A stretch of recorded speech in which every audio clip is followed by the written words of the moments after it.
Is it time? It is time for us to do what we have been doing, and that time is every day. We'll know in a very short period of time, but it looks like it could be something that will be not good.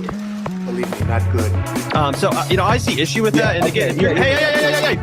You're not going to be able to insult your way to the presidency. That's not going to happen. I don't know who created Pokemon Go, but I'm trying to figure out how we get them to have Pokemon go to the polls. I'm Ted Cruz, and my pronoun is kiss my ass.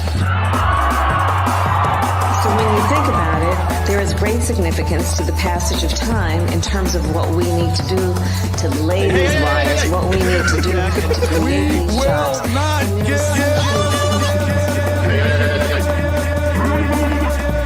America is a nation that can be defined in a single word. I was going to Not good. Believe me, not good.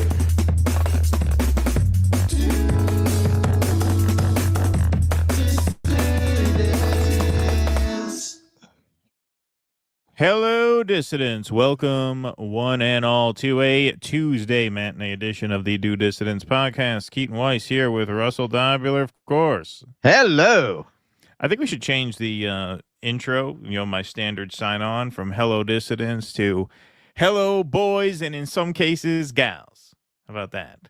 What's up with all my boys and in some cases, gals? So too bad that's not a sound drop. It's too bad he tweeted that in written form, because that would have been a great addition to the soundboard.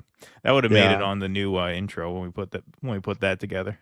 Yeah, we still have to clip. They have no idea what the fuck they're doing. Yeah. Well, I got a new sound drop today that I added that I will reveal when the moment is appropriate. So I'll tease that out. Got a new sound drop, new addition to the soundboard, which I think we'll be getting a lot of use out of, at least in the near future. I don't even know what it is. He does not know what it is. You'll get Russell's candid reaction. But speaking of candid reactions, it was pretty shocking to see the flooding in New York and New Jersey. Yes, we have a lot of footage of this. We're just going to take a look at one compilation. That's from New York Scoop. Put this together. This is what happens when you let Muslim communist socialists run the city. I mean, that's what it is. That's what it is. I heard the drains were actually blocked by halal carts. Yeah, right, exactly. And halal got into the sewers. This is New York under Mamdani. Oh, wait. Mamdani's not the mayor yet. Sorry. Oh, yeah. Oh, it's Adam. Sorry about that. I'm so eager to get the Chug to win. It's been tough. Wow. Yeah, it's pretty insane, man. Yeah, we didn't get much rain up here. I mean, it was like on and off drizzle yesterday. And, we are, what am I up here? I'm at 120 miles, 150 miles from the city. But It was pouring. I was on that call with you when this was happening. Yeah, that is pretty crazy. Wow. It was coming down pretty insane. It was pretty insane. Now, ironically, because Harlem was not intended originally to be a black neighborhood, it was actually built for the wealthy white merchant class. Unlike, say, the lower Ninth Ward or what you see in many parts of the country where the non-white part of town is on the most dangerous land, Harlem is actually the high point in Manhattan. Yeah. So we have the least to worry about from flooding up in Harlem. It flows downhill into the Upper West Side. Yes, we did get tagged in one of these videos, and we got a lot of chud comments, which is pretty funny and pretty tragic, right? Making this a New York thing right after what happened in Texas. Right. Yeah, exactly. Like you had a lot of, look at those people on the subway. What do they think they can't drown? Do you say that when poor people like drown in their trucks in the Midwest? Do you say that? What, these people think they couldn't drown? Like what? Anti-Italian discrimination. It's anti-Muslim now. Yeah, it's anti-Muslim now. Right. Yeah, no, it's this eternal thing with New York, and if you really look at what it is, it's the inversion of the city contempt for the country, right? I mean, it's just that. Like, and why do they have contempt for it? Because they don't know how to survive in it. It's the same thing. It's the same thing. Like urbanites like to make fun of people who live in the backwoods. They don't know how to survive there. They're intimidated by it. It's the same thing. You're so intimidated by New York that you have to puff up your chest. Yeah, that's a good point. Look at how weak those people are. Yeah, you're scared shitless in this place, man. Yeah, that's a good point. It is the reverse. It's like, people who are from the city get nervous about driving down a remote state highway in Oklahoma because they're a fish out of water. It's not their natural habitat. Yeah, so it's the flip side. It's the same. That's a good observation. I never thought of that, but that's true. That is true. Yes. And Cash Jordan makes a lot of money off that impulse. I will tell you that. So this was something else that caught my eye when I was preparing this. This just happened to be trending. All right, so Paul McCartney is 83, and if you caught him on the SNL 50th anniversary, he can't sing anymore, man. He's 83 years old. Him and Paul Simon were horrible. It actually, Paul Simon was doing his farewell tour. His appearance on SNL convinced me not to go. Like I'm from Queens, man. Like that would have been kind of cool for me to see. He was playing his last thing in Forest Hills, so I was really thinking about going. People asked me after that SNL special if I could sing. I said, well, now I can say at least as well as Paul McCartney and Paul Simon. But yo, man, look at these ticket prices. $1,058, $1,401 for these tickets. Crazy, man. Going all the way up to $4,135 to see 83-year-old Paul McCartney go, "Band on the run." Like, why would you pay that? This was pretty funny. Fighting old white people who have generational wealth and pension money for overpriced Paul McCartney tickets. Yeah. And this one, Ticketmaster wants $450 for a seat behind the stage, or $575 for an upper deck ticket for 83-year-old. Yeah, these are the Paul market rates. McCartney. These aren't like the resale prices. These are No. Ticketmaster. Wow. No, man, that's no, crazy. man. Why would you pay that to see him? He's 83, man. When I saw, I was thinking about going to see the Rolling Stones at Jazz Fest, and they were charging not a fraction of that. It was like $600-700. I was like, man, I don't need to see the Rolling Stones in their 80s, man. If they grabbed the Rolling Stones from 1967, put them in a time machine, and they were going to play Jazz Fest, then I would pay that. No, dude, I'm telling you, I don't know. I mean, obviously the drummer passed away, but you see, just YouTube Rolling Stones concerts. Mick Jagger is unbelievable. He moves around same as he did 30 years ago. It's unbelievable. Like, it's actually incredible.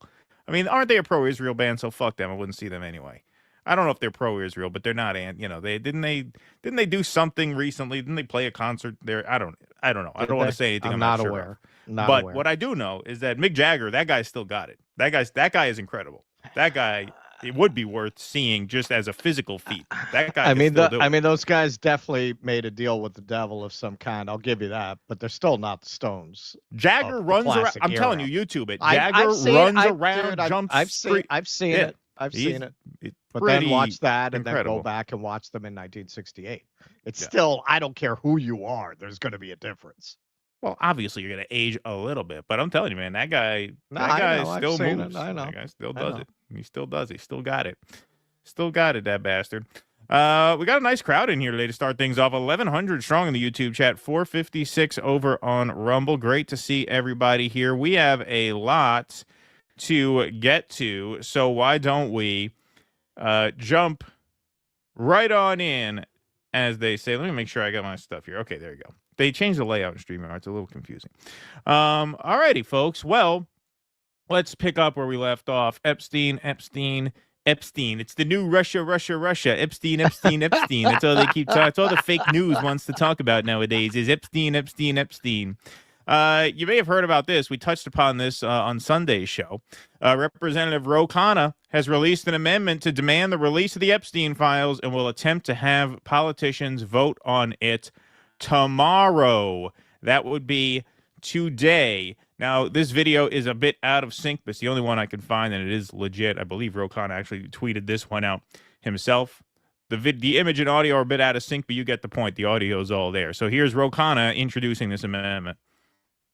I introduced today an amendment demanding the full release of the Epstein files. The Speaker's Rules Committee should demand a vote tomorrow of every member of Congress. Yes, we should release it, or no, we should not. This is a question of whose side are you on? Are you on the side of protecting the rich and the powerful who've put their thumb on the scales of government to suck out millions of dollars? Okay, Putz, you're not doing the culture war right. You don't say, are you on the side of the rich and powerful? You say, are you on the side of the child sex traffickers, or are you on the side of the good people? I mean, give them time. This is like learning a new language for them. You're right. They're learning how to care about this for the first time. They're used to aiding and abetting the sex traffickers. They're not used to attacking them. Yes, right. Exactly. Dollars while working class Americans suffer, or are you on the side of the people? The Attorney General said on her desk was the Epstein file, and now she's saying no, nothing to see, don't release it. This is a question of trust. We need to release the Epstein files so we can restore government of the people, by the people, and for the people. And every member of Congress tomorrow should be forced to vote on this amendment. All right, well, let's see how this happened here. The Tennessee Holler says, watch House Republicans block a vote to release the Epstein files. So first, before it gets to the floor, it had to clear the Rules Committee, which, of course, is dominated by Republicans, being that they are the majority party, and they drowned this amendment in the bathtub. Here it is. Epstein files concern issues of abuse of women and abuse of children. You know, as the chair of the Democratic Women's Caucus, you often see me raising issues of we need to address this. So here's a Democrat making her case. Republicans and the MAGA world have said they want to know about this. Your constituents want to know. So the question is, why are they not just releasing them? And I think it's a simple thing to do. And you're going to be asked to vote whether you require the release. That's going to be a simple vote. Will you require the release? Is there anything that needs to be hidden? If there isn't, then just release the files. Silence those who would question it. So every Republican on this committee should be able to easily vote yes. That is the vote you will be making as to whether it should go forward to the floor for that vote. So you, with your vote, will be preventing even the consideration of the release of the Epstein files. You will be voting against the release of the Epstein files. You have the power. Let's see how you vote. All right, let's see. Hearing none, the question's on the amendment. All those in favor signify by saying aye. Aye. Those opposed say no. No. In the opinion of the chair, the noes have it. The amendment's not agreed Chair, to. I'm kind of shocked by that. I will ask for a roll call. There you go. That's a roll call. Well, roll call, schmo call. The nays had it. The nays had it. Rules voted 5-7 to block the full House from voting on my amendment to have a full release of the Epstein file. People are fed up. They are fed up. Thanks to Representative Ralph Norman, need to put the American people before a party. Again, putz, don't be thanking the one Republican who voted yes. The line now is the Republicans are the party of Epstein. They are the party of Epstein. Yep. They love Epstein. They're pro-Epstein. They're pro-child trafficking. That's how you do propaganda. That's how you get on message. Don't thank the one guy who voted yes. Notice Mr. Chip Roy, Mr. Freedom Caucus, Mr. Anti-Establishment Chip Roy didn't vote at all.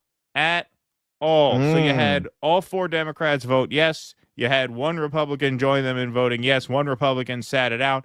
And 7 Republicans voted no on releasing the Epstein files. House GOP blocks Dem maneuver to force release of the Epstein files.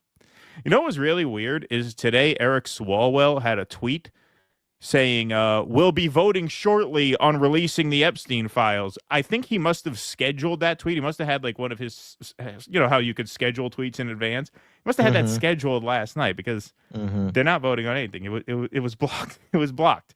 House GOP blocks Dem maneuver to force release of Epstein files. What happened? The House Rules Committee, which prepares legislation for votes on the House floor, voted 5-6 against attaching Khanna's amendment to a procedural measure related to the Genius Act and defense funding bill. So was it 7 no's or was it 6? 1, 2, 3, 4. No, it was 7. It was 5-7. I don't know why they wrote 5-6. But anyway, the measure would have forced Attorney General Pam Bondi to publish all documents related to Epstein on a publicly accessible website within 30 days of procedural measure being enacted. Republicans said the amendment was not pertinent to the Genius Act, which would create the first regulatory framework for stablecoins or the defense funding bill. No, what that woman ended up saying... they never do that. Yeah, right, exactly. Yeah, almost like AI regulation has no place in a budget bill, but they tried their damnedest to fit that in, right? Yeah. Yes, but in a rare move, Representative Ralph Norman crossed over and voted with the panel's 4 Democrats in favor of attaching the amendment. He told Axios earlier on Monday, the public's been asking for it. I think there are files. All of a sudden, not to have files is a little strange. We'll see how it plays out. I think the president will do the right thing. Oh, yeah. I think the president just today, just before we went on, in actual, spoken word, said it's a Democrat hoax, similar to the Russia hoax. Representative Chip Roy, the other right-wing member of the panel who occasionally breaks with his party, did not vote. That's right, a profile and courage here. So this is much more on message than Ro Khanna. This guy, whoever he is, I'm assuming this is some lib TikToker Brian Baez. Republicans waited until you fell asleep to block the release of the Epstein files. That's right. That vote happened late last night. So here he is. This is a little more forceful than Ro Khanna. This is how you do politics, folks. How this is not the time to play politics. honestly don't want to hear shit about how this is not the time to play politics. Republicans are showing you in real time who the fuck they are, and that they could never again in their motherfucking miserable ass lives say that they are the pro-life, that they are the pro-birth, that they are the pro-children, that they are the pro-family fucking party. They can't say that shit anymore. You know why? Because literally right now, Democrats put forth an amendment that would have forced Donald Trump to release the fucking Epstein files. And you know what this cockeyed bitch just did? This cockeyed bitch just, as a chairwoman of the House and Rules Committee, decided to take all her Republicans and vote against the fucking measurement. All those in favor signify by saying aye. Aye. Those opposed say no. No. Clerk will report the total. 5 yeas, 7 nays. The noes have it. The amendment is not agreed to. And I think most of us believe what's appropriate will be released when it is time for the president to release it. We feel it will be released when it's time for the president to release it. So that was their excuse, really. Axios reported that their excuse was that it didn't belong as part of the Genius Act. What she says there is, well, we're not going to force the president to release it. We're not going to vote to force a release in 30 days. We trust that President Trump will release it in due time at the appropriate time. When it is appropriate to bring child traffickers to justice, that's when the president will decide to release the files, and not until then. So that guy has it down. You say, this cockeyed bitch. That's great. Oh, it's so funny. That's how you do it. That's how you do it. And this is what I mean, man. We did a segment the other day. We just clipped it this morning about how Democrats have an opening a mile wide on this issue now, from the progressive wing to the Lincoln Project wing. Yep. You just run on this all day, every day. This is a gift that will keep on giving unless and until they fold and release these files. And at this point, even if they do fold and release these files, there's going to be a lot of suspicion as to whether or not the entire thing was released. Unless they release all of them, there's not going to be any real satisfaction to be had among so much of the MAGA base, which we've, of course, been covering, and we will cover a lot more. But could you imagine that? Just imagine sitting here a year ago, 1 year ago, and thinking, will the Republican Party vote to block the release of the Epstein files, and will every Democrat vote to release the Epstein files? It's really just, it's a transformative moment. This is a moment where the Democrats do have an opportunity to really flip the board here. And, of course, the challenge that everybody issues is, well, why didn't the Democrats release it? Because a lot of Democrats are implicated. But you're noticing a pattern here. The younger ones who can't be implicated because they're too young to have been implicated, they feel comfortable running on this. And it's a big opportunity for them because, as we're going to see later in the show, MAGA is still not able to control this. They're not able to spin this in a way that keeps everybody in line. And now you have the Democrats voting to release the Epstein files and the Republicans blocking a floor vote on the matter so that they don't have to go on record. So who are these Republicans? And I guess the rationale for blocking the floor vote is they'd rather have to deal with 7 House GOPers voting against releasing the Epstein files than have to deal with 215 because that makes all of them vulnerable. And try to explain that, Exactly. Whoever votes against the release of the Epstein files is vulnerable in the midterms. I don't care how I don't care how red your district is. One other thing we didn't have time to add to the slideshow because I noticed it literally during the countdown. New poll by YouGov said 79% of Americans want all the files released. You know what percentage don't? 5. 79 to 5. Therefore, where's Scott Republican, Jennings? Where's Scott Jennings? Yeah, where's Scott Jennings? We won taking the 80% side of every issue, and Democrats took 20. This is the 5% you're taking the 5% side of the issue. The 80 to 5%. Therefore, any Republican who votes to block the release of the Epstein files is vulnerable. I don't care how red your district is. Anyone who votes against this is vulnerable. So I guess they figure, hey, we'll jump on the grenade to save 200 House members from having to vote no. Maybe that was their rationale. But either way, you're seeing just what a nightmare this is for the Republican Party, and it's one of their own making. So good for them. They earned it. I want to see the James Carville interview on this. these little assholes are just feeding this conspiracy theory. We already know that Bill Clinton was on the flight doing important humanitarian work. I never thought I'd see the day that the Democrats go MAGA and the MAGA people are the reasonable ones. What charity work you ever done?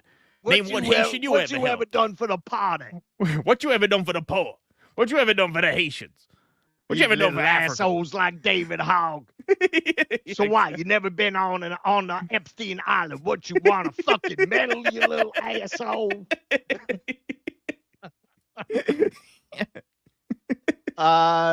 Yeah, man. This is earth-shattering for the MAGA movement, and it's sad, man. We live in a world where the big beautiful bill handcuffing people to their wheelchairs, arguing for their Medicare.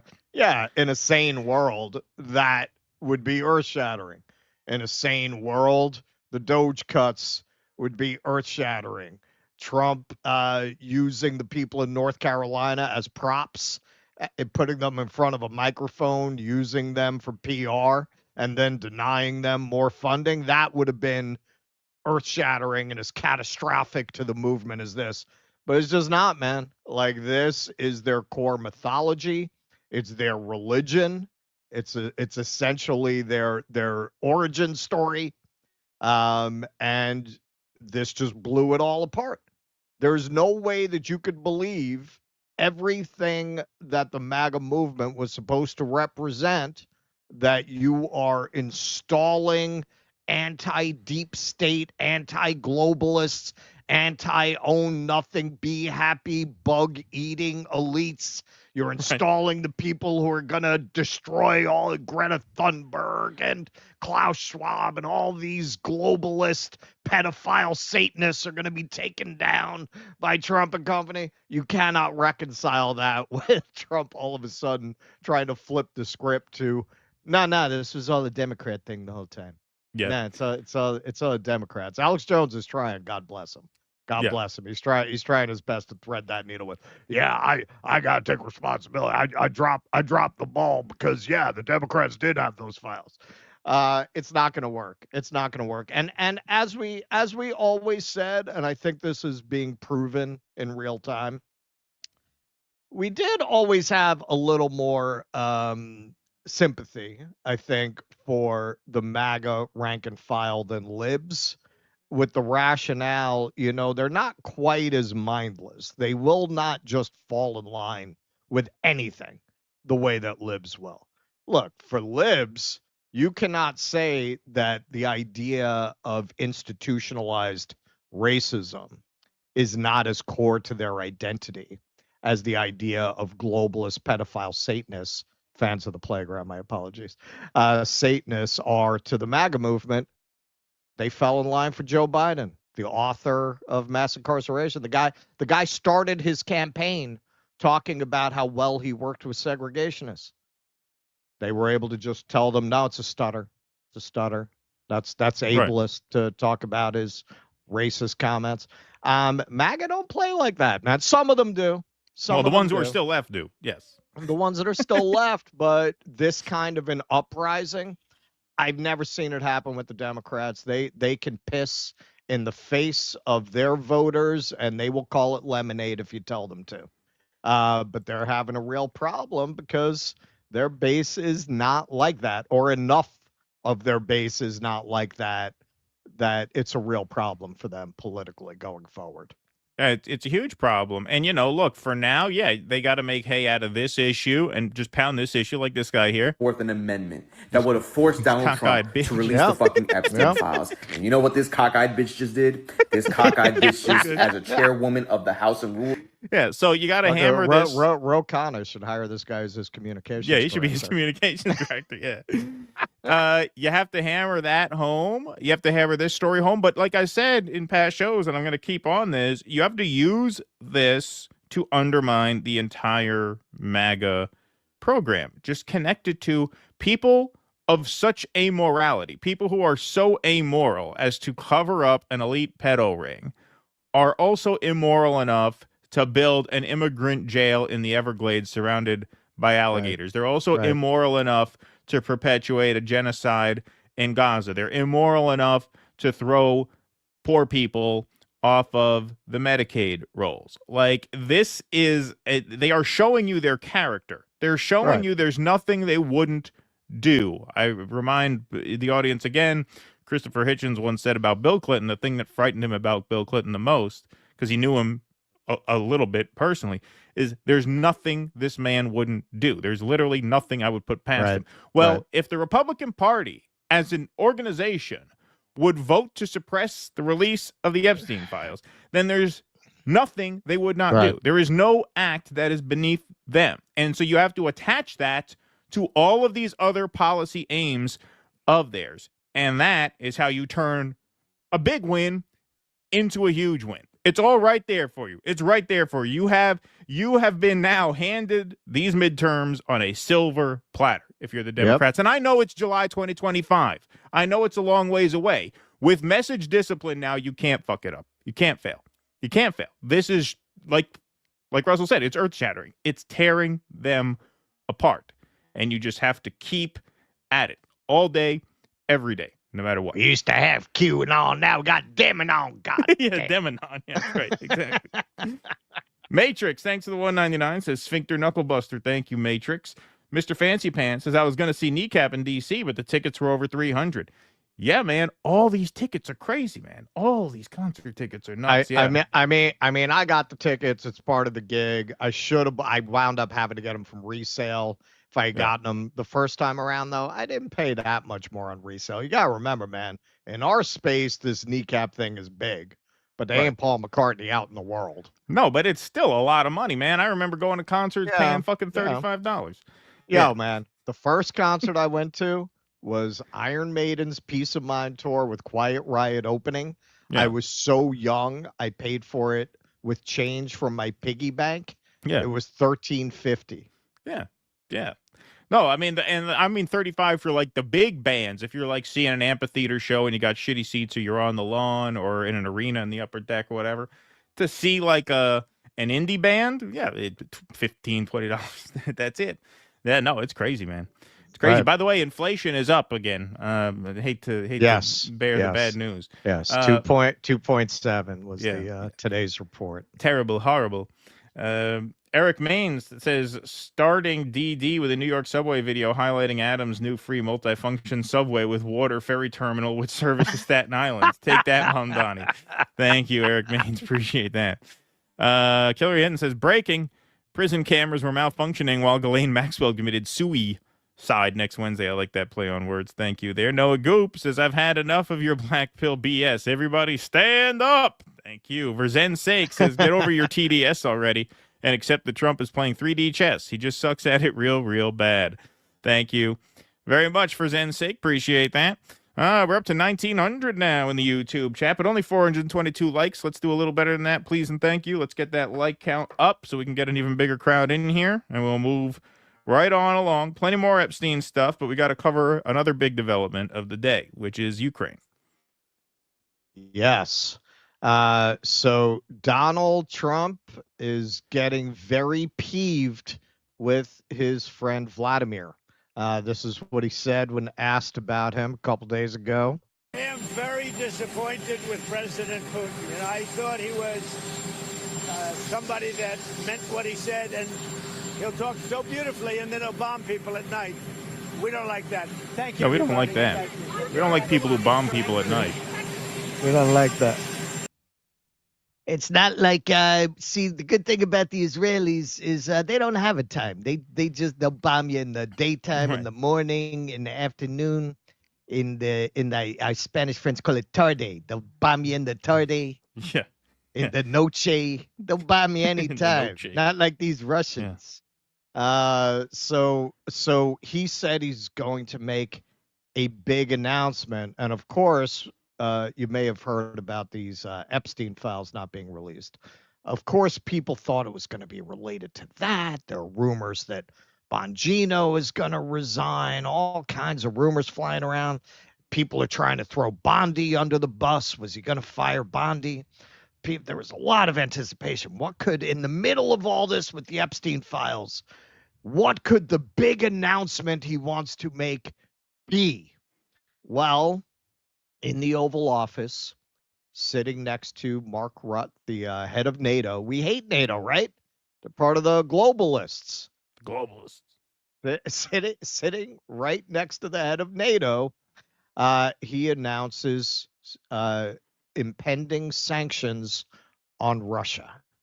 With them, and we're going to be doing very severe tariffs if we don't have a deal in 50 days. Wow. Tariffs at about 100%. You'd call them secondary tariffs. You know what that means. But today we're going to talk about something else. And as you know, we've spent $350 billion approximately on this war with Russia and Ukraine. And would like to see it end. It wasn't my war, it was Biden's war. It's not my war. I'm trying to get you out of it. And we want to see it end. And I'm disappointed in President Putin because I thought we would have had a deal 2 months ago. But I thought we had something special. So based on that, we're going to be doing secondary tariffs if we don't have a deal in 50 days. He was very impressed with my lack of a gag reflex. And that's the way it is. That can be more simple. It's just the way it is. Wow. Couldn't be more simple. Big announcement. He goes on to talk about the new weapons deal with once again. I thought we were not going to be getting entangled in these wars with NATO. We were going to get the United States out of this. We made a deal today, and I'm going to have Mark speak about it, but we've made a deal today where we are going to be sending them weapons and they're going to be paying for them. The United States will not be. Don't worry. Don't worry.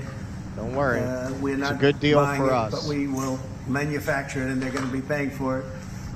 Our last meeting of a month ago was very successful in that they agreed to 5%, which is more than $1 trillion a year. So they have a lot of money. And these are wealthy nations. They have a lot of money and they want to do it. They feel very strongly about it. And we feel strongly about it too. But we're in for a lot of money and we don't want to do anymore. And we can't. But we make the best, and we're going to be sending the best to NATO, and in some cases to maybe, at Mark's suggestion, if we go to Germany, where they're going to send early on missiles, and they'll be replaced, and NATO is going to take care of it. It's going to be coordinated by NATO, and they're going to work very much with Matt Whitaker, who's right here, who's a great ambassador, and Matt's going to be coordinating. You better do a good job, Matt. I will. But Matt's going to coordinate. He's a very talented guy. He's going to coordinate everything. So in a nutshell, we're going to make top-of-the-line weapons, and they'll be sent to NATO. NATO may choose to have certain of them sent to other countries where we can get a little additional speed, where the country will release something and it'll be mostly in the form of a replacement. And I'd like to have Mark, and again, just a highly respected, pretty young guy, for having had the career that he's had, because he had an amazing career before going to NATO. So and we spent a lot of time together over the last couple of months. And if you could say a few words. Absolutely. Wow. So there's this whole meme going around, Taco Trump, right? Trump always chickens out. It kind of seems like his entire political persona is Taco Trump, right? He talks so rough about NATO. Look at him giving this guy a rim job. Look at him. Oh, yeah. He's had a very impressive career. Look at that. Not giving him the Zelensky treatment. No. Well, he's not even giving Zelensky the Zelensky treatment anymore. So let's take a look at just one more moment, because I think it's very revealing of what's going on with Trump. Trump is a puppet. I have said, I will say it again at this point, if you look at the totality, and I think you add the Epstein files into it, it's just more evidence. Butler was a setup, man. Butler was a setup. That guy had a couple of those McDonald's packets. He had something over there. I do not believe that was a real attempt on his life at this point. I'm pretty confident saying that, because this worked out too damn well for all of the interest that Trump was supposed to be fighting against. Now, if you watch him in this moment with the head of NATO, You see Trump start to say what he actually thinks, and then Mark Rutte jumps right in and shuts him down. Losing on equipment, and Russia's really taken a very positive, very strong. I mean, what they've done the last couple of weeks. Without military reasons, so what they are doing is 700 drones a day, missiles, bombing cities. This is not because of military goals. It is just creating panic, keeping people out of their sleeps, hitting towns. It's really terrible, and it is meaning a lot of people lose their lives, but also the infrastructure, whole cities being They're wiping out the electric. It's going to take years to rebuild it. That's going to be the next problem. Because, but that's going to take a long time. Cities, many of the cities are. All right. So he starts out, what they've been able to do in the last couple of weeks is unbelievable. Yes, it's terrible. Yeah, it's bad. Yeah, it's bad, very bad. That's right. It's very bad. Does this look like a guy in charge to you? Is that who of these two do you feel is in charge? Watch it. Just watch it. People out of their sleep. Watch the body language. Who's in charge here? Who's in charge? Trump or Rutte? Who do you think's running this meeting? Who's in charge? Now, best interpretation, they're playing Trump. They understand the kind of egotistical moron that he is. There's another point in this meeting where Rutte starts gassing up the United States, it's the most powerful country. You are the world's policeman. So could just be manipulation. But in any case, this is a man who feels like he's in charge. And I don't think when you're dealing with a notoriously volatile personality like Donald Trump, you feel you're in charge unless there are bigger powers behind you that can keep this cat under control. Otherwise, you don't have that kind of confidence in that meeting. That's my take. Ron Paul points out the obvious here. It could have been over by now if President Trump had just pulled out of Biden's war on Russia through Ukraine, but he couldn't resist. Today, Trump made a big announcement that he will be imposing 100% secondary tariffs on countries that do business with Russia. Will he send more weapons and money? Not sure about the money, but he's promising to send more weapons. Now, this is another good example of how everything with Trump is really designed to misdirect people with big showy publicity stunts like he did in North Carolina. After he got elected, he did a big publicity stunt having the people there lined up to tell their stories. What does he do when they request more aid? He declines it, right? Same thing, man. Everybody, we liked it. We liked it when he took Zelensky apart there in the Oval Office. But what's the substance? What's the substance? This is the substance. Zelensky just tweeted this out in response to his announcement. In part, Russia's war financing must be cut off. Its ties with Iran and North Korea must be cut off. Any supply of components and equipment for Russia's military industry must be cut off. Now understand, and this is why we've always said, this guy is one dangerous motherfucker. Because what he's suggesting here is World War III. How else would you do that? You would have to attempt to blockade North Korea and Iran. How would China react if you tried to blockade North Korea, or North Korea, which is a nuclear power? How would they react, for that matter? Do you remember when he tried to drag us into a war with Russia by lying about them having bombed Poland?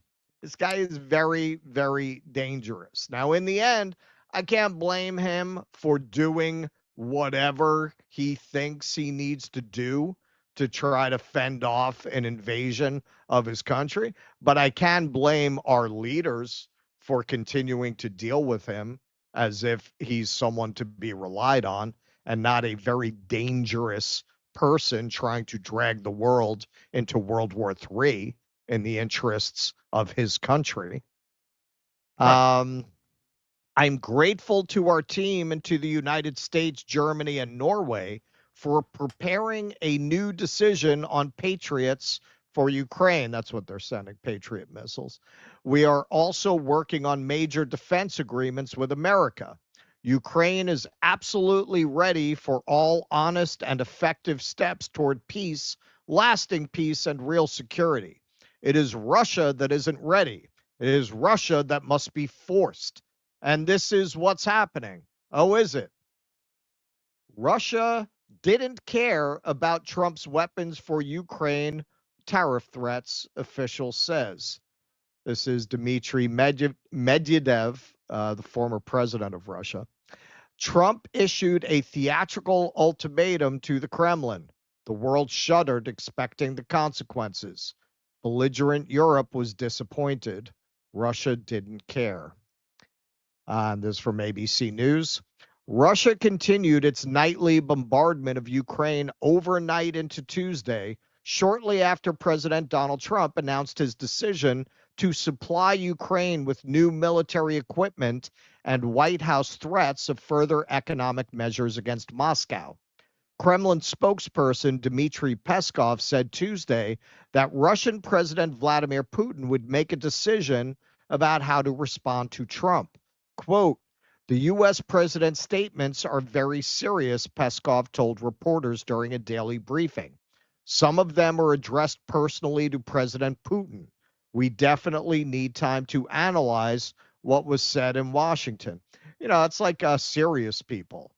They consider the consequences of their actions and make a reasoned, measured response to these kinds of threats. Not just like, yeah, you know, I thought we had something special, but, you know, he keeps bombing people.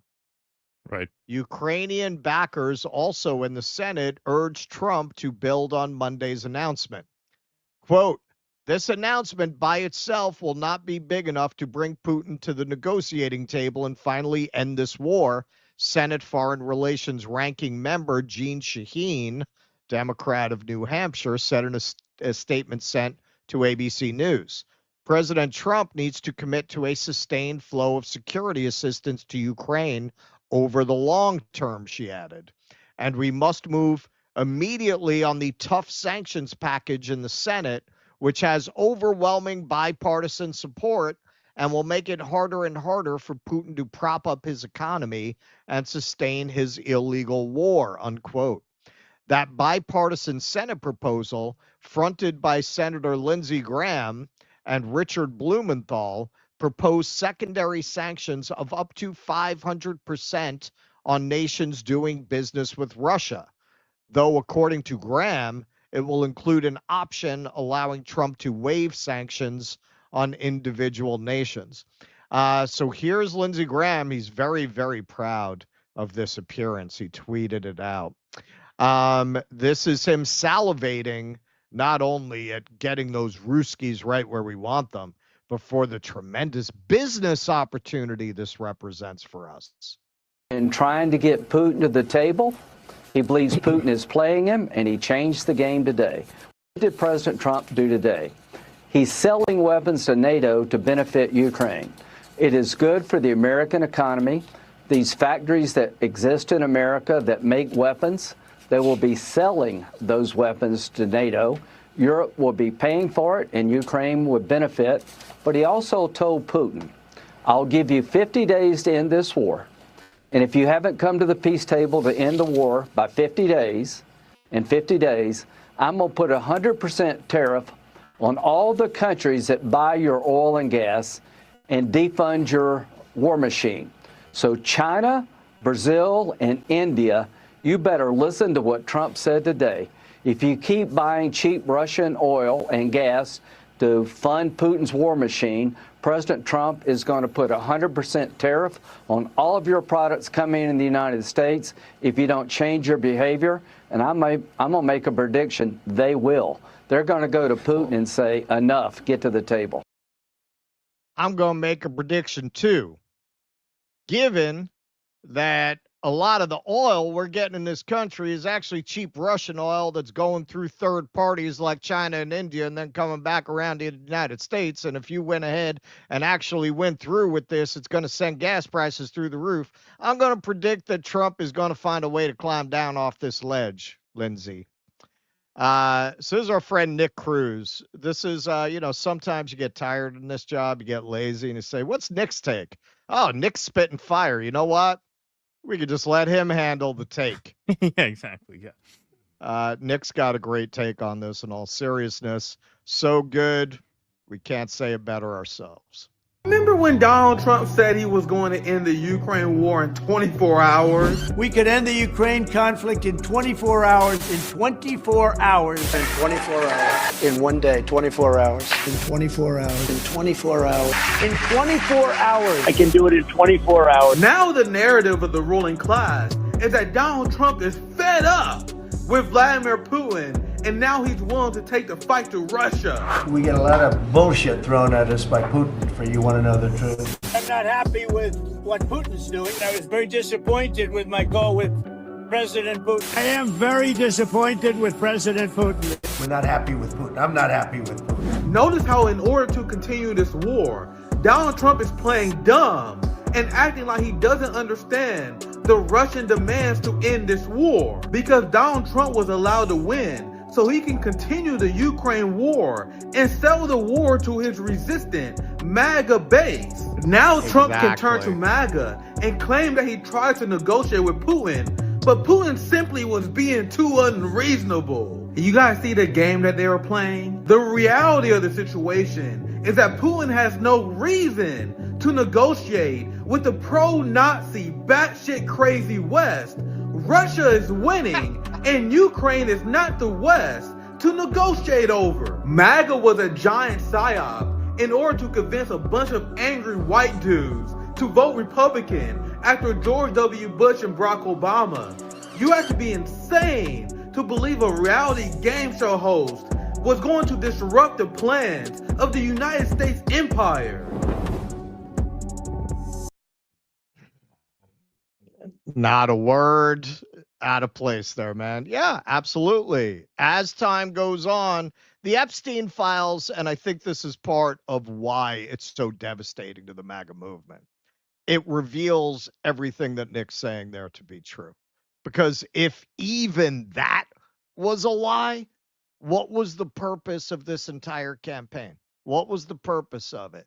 Can you imagine what the reaction would have been if President Harris said there's nothing to see in the Epstein files, there's no list, there's no files, there's no nothing, and what we have, we're not going to release?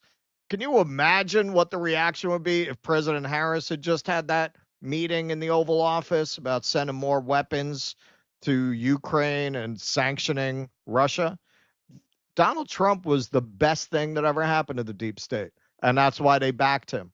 That's why they backed him. They knew they could not sell their agenda with Harris. So get a little McDonald's ketchup. That stuff cheap.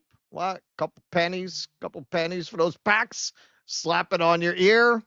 What? Where's the chunk of ear? Where's the chunk of ear that's gone? If a bullet went through this guy's ear, what was he? Wolverine?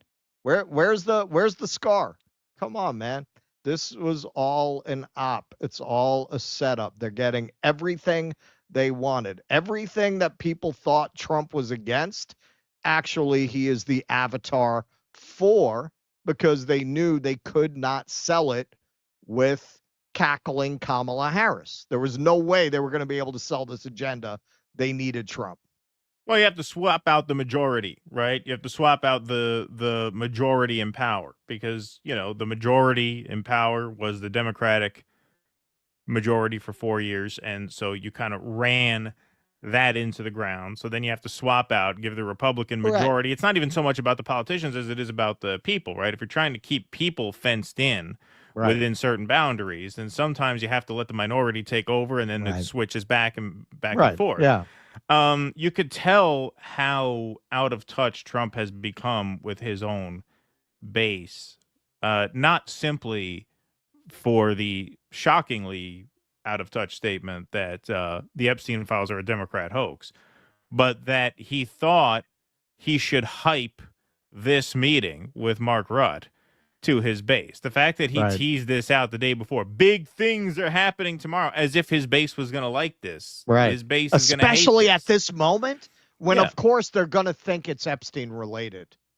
When you make even if that they don't, announcement like at whatever, this like moment. this is still a loser for the base. Like this is still one of the like a big part of Trump's appeal was his promise to end this in 24 hours. Even if you didn't take that at literal face value, you still thought he would end this in a reasonable timetable. That now has come and gone. That ship has sailed. But the idea that he thought this was something he should hype shows you he's lost it for some reason. And it could be a function of the Lindsey Graham wing of the party just grabbing his ear and convincing him, no, this is what's going to work. Or another part of his anatomy. Yeah, right, exactly. Yeah.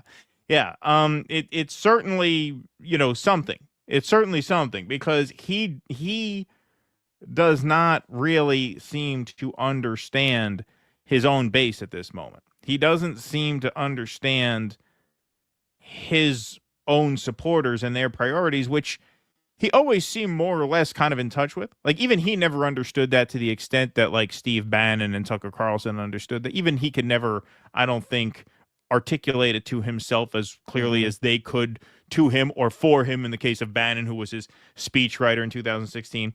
But he's had his finger closer to the pulse than this. This is just completely bizarre. It's almost like he forgot who voted for him. It's almost like he's acting now as if he was elected by the David Frums and the Bill Cristols and the same neocons who were so repulsed to him that they turned Democrat. That seems to who he's governing for right now.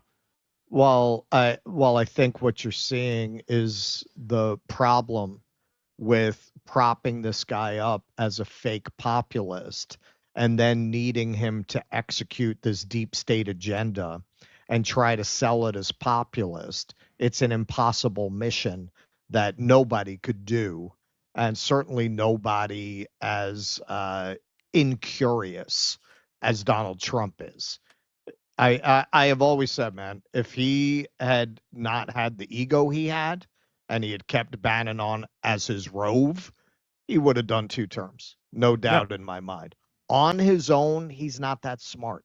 Yeah. Like, yeah, he has some good off-the-cuff instincts.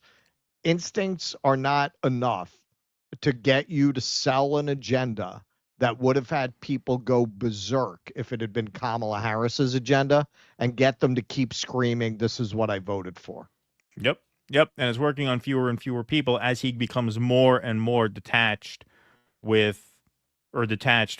the reality of who his coalition actually is or was now, as it were. All right, folks, we're going to take a quick game break here to tell you about A Bard and a Guitar and their new album called Dogmatics. Bard and a Guitar is one of our dissident sponsors, great musician. Dogmatics is a musical retelling of the Jonah fable in a modern-day setting. This satire album follows a bard and a guitar tasked by God to help the people of a city whose politics he can't stand, featuring reinterpretations of All the Girls Go Crazy, No Irish Need Apply, and Love Me, I'm a Liberal. You could find it on most music streaming platforms by searching for Dogmatics by A Bard and a Guitar, or at this following link here, dodissidents.com/bard. So you can find the album on Apple Music, on Spotify. A link to all of his socials can be found by putting that in your URL, dodissidents.com/bard. Quite simple. So please do check that out. Please do support our dissident sponsors and our dissident artists. So thank you all very much for your attention to this matter. Christian Fortin, thanks for the $50. Let's have a cowbell for Christian Fortin. Appreciate that, Christian. We in Senegal have advanced intelligence. We have masked, you read that right, masked Ian Carroll. He is Richard Harrow. You look it up, take it to the bank, and give to our Access to Water initiative for smallholder women farmers in Senegal. All right, I'll look it up. So Richard Harrow, I will look it up. For that sizable donation, I will. Hang on, what? They're saying that they've revealed who he actually is? Is that what they're saying? read that right. Masked Ian Carroll. We have masked. You read that right. Masked. Unmasked. No, but he didn't know. He didn't write masked. He said, you read that right. Masked Ian Carroll. He's Richard Harrow. Interesting. All right. All right. Well, but wouldn't that imply that they're saying they unmasked him? I don't understand. He said mask. I don't know. I mean, we'll look it up. We'll look up Richard Harrow. I will take your word for it, and I will look it up. For that sizable a donation, it's the least I could do. So thank you, Christian. And he said R.E. Boardwalk Empire. All right. Thank you, Christian. Appreciate that. While I do appreciate Tucker's heretical stances against the regime, I question his anti-war bona fides when he praises his close personal friend, Eric Prince. Interesting. Is he friends with Eric Prince? I didn't know that. Makes sense. So much for that working class hero shit. Mamdani used to go into the city with AJ and Hernan and order $1,500 bottles of Cristal. Thank you, Abiding. Dead Ahmad. X made me defend Elmo against the Richie Torres tirade on what a monster Elmo is. Must be a psyop. Yeah, I never looked into the Elmo thing. One of those things that slipped under the radar. Furrow Squeen says, rumor has it, every time someone smokes a cigarette, it adds 20 minutes to Keith Richards' life. Ha-ha. Good one. Appreciate that. Professor Brown Note says, how rude of DD to not appreciate King DJT's playing 1D whack-a-mole with the Epstein questions. Thank you, Professor Brown Note. Appreciate that very much. All right. Let's see. Got a great crowd in here. We are at 2,100 strong in the YouTube chat.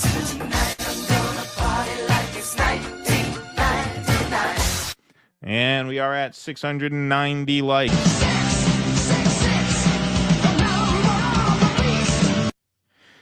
All right, folks. So we're going to move right on along.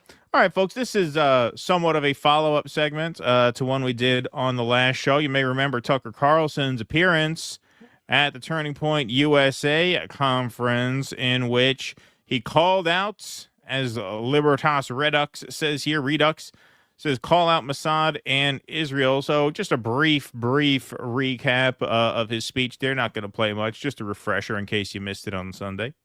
Every right to ask on whose behalf was we have every right to ask on whose behalf was he working? How does a guy go from being a math teacher at the Dalton School in the late 70s with no college degree to having multiple airplanes, a private island, and the largest residential house in Manhattan?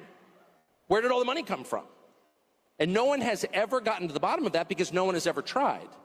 And moreover, it's extremely obvious to anyone who watches that this guy had direct connections to a foreign government. Now, no one's allowed to say that that foreign government is Israel because we have been somehow cowed into thinking that that's naughty. There is nothing wrong with saying that. Well, maybe nothing wrong to you, but there's a lot wrong with a lot of your fellow conservatives and the Israelis. The Israelis think there's a lot wrong with saying that. So we're going to get to this in that order. So, of course, Mark Levin. So what? You agree with this bullshit? Then put up your evidence. That's what he says. Okay. Obviously, as Crystal Waters, our friend, an audience member, Bagger for Palestine, she had a great response to this. Pam Bondi and real Donald Trump are literally keeping the evidence from us and telling us to get over it. Yeah, you can't tell us to produce evidence that the government will not release. The whole point of lobbying Donald Trump to release the evidence, the whole point of making that a pillar of the MAGA movement is that only the government can do it. So telling us to put up or shut up, we can't. That's the whole point. The whole point is that we can't produce evidence that we're not allowed to see. So good point, Crystal. Good for you. Laura Loomer, this is quite something. All of a sudden she has no problem with that. Yeah. Well, now here's Laura Loomer talking about, she has a real hard-on for Tucker. She says, I have no problem with people being critical of Israel. Oh, really? You have no problem with people? It kind of sounds like you have a problem with people being critical of Israel. I think so. Yeah. That being said, TPUSA and Charlie Kirk should be transparent with the donors they solicit on the grounds that they are promoting pro-Israel views, which they often tell donors. If they're going to allow for Tucker Carlson to spew his anti-American and anti-Israel bullshit and paranoia at TPUSA, the implication there that he solicits donations for this from rich Jewish donors. Mm-hmm. I am not sure which ones she is referring to. There are a lot Soros. of not-for-profits that, yeah, right, exactly. A lot of not-for-profits donate to Turning Point. I can't really figure out which ones are run by Jews or not, but that's what Laura Loomer says. And she adds to this, I'm going to keep calling this out because it's about moral clarity. And I'm tired of Jewish conservatives being told we are dual agents and not America first if you support Israel's right to exist. How about you are in America first if you blow the president of Iran for 30 minutes and don't even stop once to clean your face? Wipe your mouth, Tucker, when you take the jihadist cock out of your mouth. Wow. You know, for someone who took such offense to people suggesting that she was sucking Donald Trump's dick, she seems very quick to employ graphic oral sex metaphors about other people. You know, she took such offense when people suggested that she was having an affair with Donald. How dare you? How dare you talk about me in such rude terms? Well, that's pretty crude stuff. That's pretty impolite, I would say. So, all right, that's fairly run-of-the-mill, par for the course. What caught a lot of people's attention, though, 13.7 million to be exact, as of the time that I put this slideshow together. That number is significantly higher now. Is the Israelis themselves found it worthwhile to chide Charlie Kirk for inviting Tucker Carlson to the stage to make such a speech, and they want everybody to understand that Jeffrey Epstein has nothing to do with Israel. Yeah. So here's Naftali Bennett, former Israeli prime minister. This guy is to Netanyahu's right, by the way. We'd say Netanyahu is kind of a centrist in Israeli terms on the Israeli scale. So here's a right-wing Israeli, Naftali Bennett. As a former Israeli prime minister, with Mossad having reported directly to me, I say to you with 100% certainty, the accusation that Jeffrey Epstein somehow worked for Israel or the Mossad running a blackmail ring is categorically and totally false. Oh, well, if an Israeli politician says it, it must be true.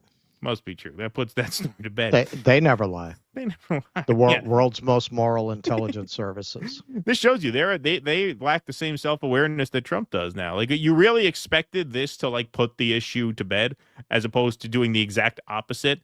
Talk about the lady doth protest too much. Like, why are you chiming in on what had happened at an American conference? Well, they're panicking because as we have observed pretty much from the beginning, the pro-Israel part of MAGA is exclusively the professional part of MAGA that gets paid to have that opinion.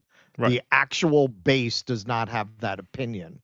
And watching anyone who criticizes Israel step up at turning points and get applause from the audience is terrifying for them. Yep. In the end, the MAGA movement goes its own way. Who's left? Laura Loomer and a bunch of Mossad agents? Yeah, like Mark Levin. Who's left on the other side? Exactly.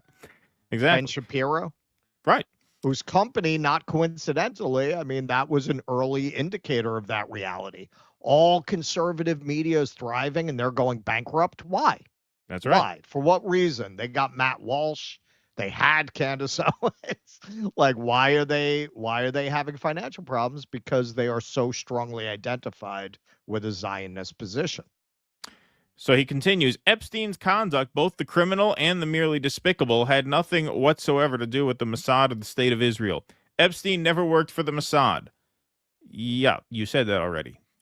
This accusation is a lie being peddled by prominent online personalities such as Tucker Carlson, pretending they know things they don't. They just make things up, say it with confidence, and these lies stick because it's Israel. There's a vicious wave of slander and lies against my country and my people, and we just won't take it anymore. To which Nick Cruz from RBN says, thanks for the confirmation that Epstein was Mossad. Yeah, exactly. Like, this has the exact opposite effect that you would think it would have. Max Blumenthal says, leaving aside Epstein's close ties to 4 Israel prime ministers, including the current one, whom he introduced to J.P. Morgan executives, no one capable of critical thought believes anything you say. That's because you and your fellow Israeli leaders have told too many lies, stolen too much land, and cried anti-Semitism one too many times.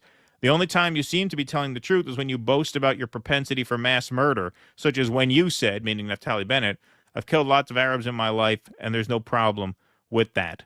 Like Epstein, you thought you can get away with your crimes indefinitely, but the people have seen enough, and their wrath will only grow. Yes, well said.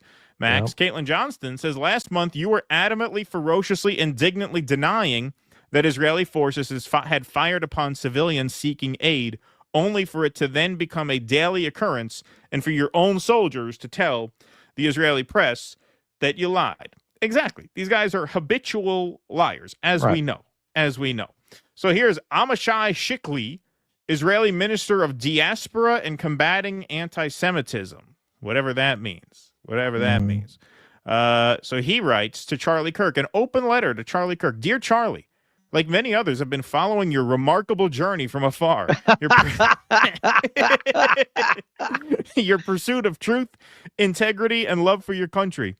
Very few young people are as gifted as you, and even fewer possess such a strong moral compass. Ha! I watched Tucker Carlson's speech at your conference and your debate with Megyn Kelly, and I must admit I was filled with sorrow. I don't know whether Jeffrey Epstein was an intelligence asset for any agency. I would certainly like to know. In particular, I would like to understand his connection to the kind of people who sought to sell out the land of Israel to the Palestinians, people like the former Israeli Prime Ministers Ehud Barak and Ehud Olmert, who both appear in previously published Epstein-related documents. Oh, okay, so they were the bad Israelis. They were the traitorous Israelis. They were the pro-Palestine Israelis. Not coincidentally, at least one of them giving interviews now saying Israel is committing war crimes. Exactly, yes. Still, as you have noted, there is no evidence, none, that Epstein was acting on behalf of the state of Israel. Yet the message conveyed at your conference, with Tucker Carlson as keynote speaker just days after his sycophantic interview with the Iranian terror regime, was unmistakable. Israel was behind Epstein. The audience applauded. Everyone seemed pleased, especially the Qataris and their jihadist terror channel, Al Jazeera. By the way, it would be fascinating to uncover the depth and nature of their connection to influencers such as Tucker Carlson and others. Yeah, it's a sick burn. There's nothing wrong with demanding complete transparency about Jeffrey Epstein, but there is something profoundly wrong with elevating Holocaust deniers and neo-Nazis like Darryl Cooper and conspiracy theorists like Candace Owens. Owens, Cooper, and Carlson are not conservatives. They are full-blown wokeists just wearing different costumes. Were they at the conference? I don't think they were at the conference. I think we'd have said that. I think we'd have seen. Oh, does he mean Tucker Carlson has elevated, though? That's what he means. He's saying that Tucker has elevated those people. All right. Got it. Amishai Shikli, who is literally Israel's spy and infiltration king, is telling Charlie Kirk he is disappointed in him hosting Tucker Carlson. Are they panicking? That's Gen X girl, by the way, whose first day on the job as segment producer for New Dissidents is tomorrow. So we will be featuring some of Gen X girl's research on the next show on Thursday. Are they panicking? Yes. Yes, they are. Clint Russell says, if you want us to stop talking about Israel's influence in American politics, you should really reconsider this entire post. Do you not see how insulting this is? Yeah, not only is it insulting, it's very revealing. Why would the Israelis give a shit if some quacks mouth off about them at some conference in America? Like, you are revealing your own guilt by making this big a deal about it. That's where the Shakespeare quote, the lady doth protest too much. If this was bullshit, you would leave it alone. You would leave it alone. You don't have to come up here and have a big hissy fit about Charlie Kirk. How could you invite this guy onto the stage? If it's nonsense, people talk nonsense all the time. People talk shit all the time. The fact that they went to such lengths as to write these treatises about how irresponsible it was for Charlie Kirk to host Tucker Carlson, because how dare he imply that Jeffrey Epstein was on the Israeli payroll in some way, because, of course, that can't possibly be true. What you're doing is you're telling on yourself. The fact that you are this adamant about it, the fact that you felt the need to go out and make these statements has the exact opposite effect. That's what Nick said. He says, thanks for confirming he was Mossad, because this makes it more like the average person reads this. They watch Tucker's speech. They see your reaction. The average person now thinks it's more likely that he was Mossad or Mossad oriented or a liaison for Mossad. We're not saying he got a W-2 from Mossad. I think he was the liaison between a lot of different agencies. Right. But the average person watches this and thinks, okay, it's more that's likely what Eric now. Weinstein said. Yeah, he said Jeffrey Epstein was basically a front for a lot of different interests, not just Mossad. Exactly. He was not like an agent, but he worked with them. And, of course, in the mind of the average person, when you see their reaction, it makes the average person think, well, it's more likely there's something there than not, obviously. I mean, that's just common sense. That's just common sense. Well, and as Max pointed out, when you come out and you say he had nothing to do with Israel, and it's well documented that he had involvement with 4 different prime ministers, I mean, right there, you can be proven to be lying. Right. This is what we've seen again and again with Israeli propaganda.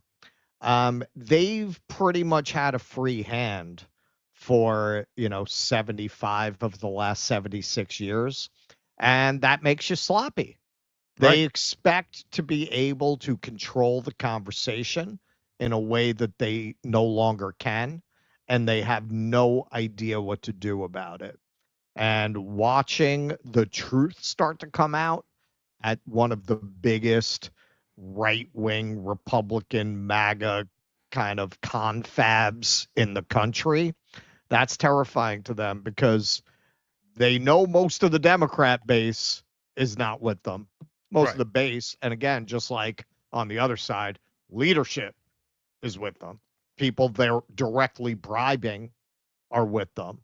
But you're seeing this here too. Because of Trump, they've been able to more or less kind of keep a lid on it over there, and the lid is popping off, and there's really nothing that they can do about it. We've been saying this the whole time.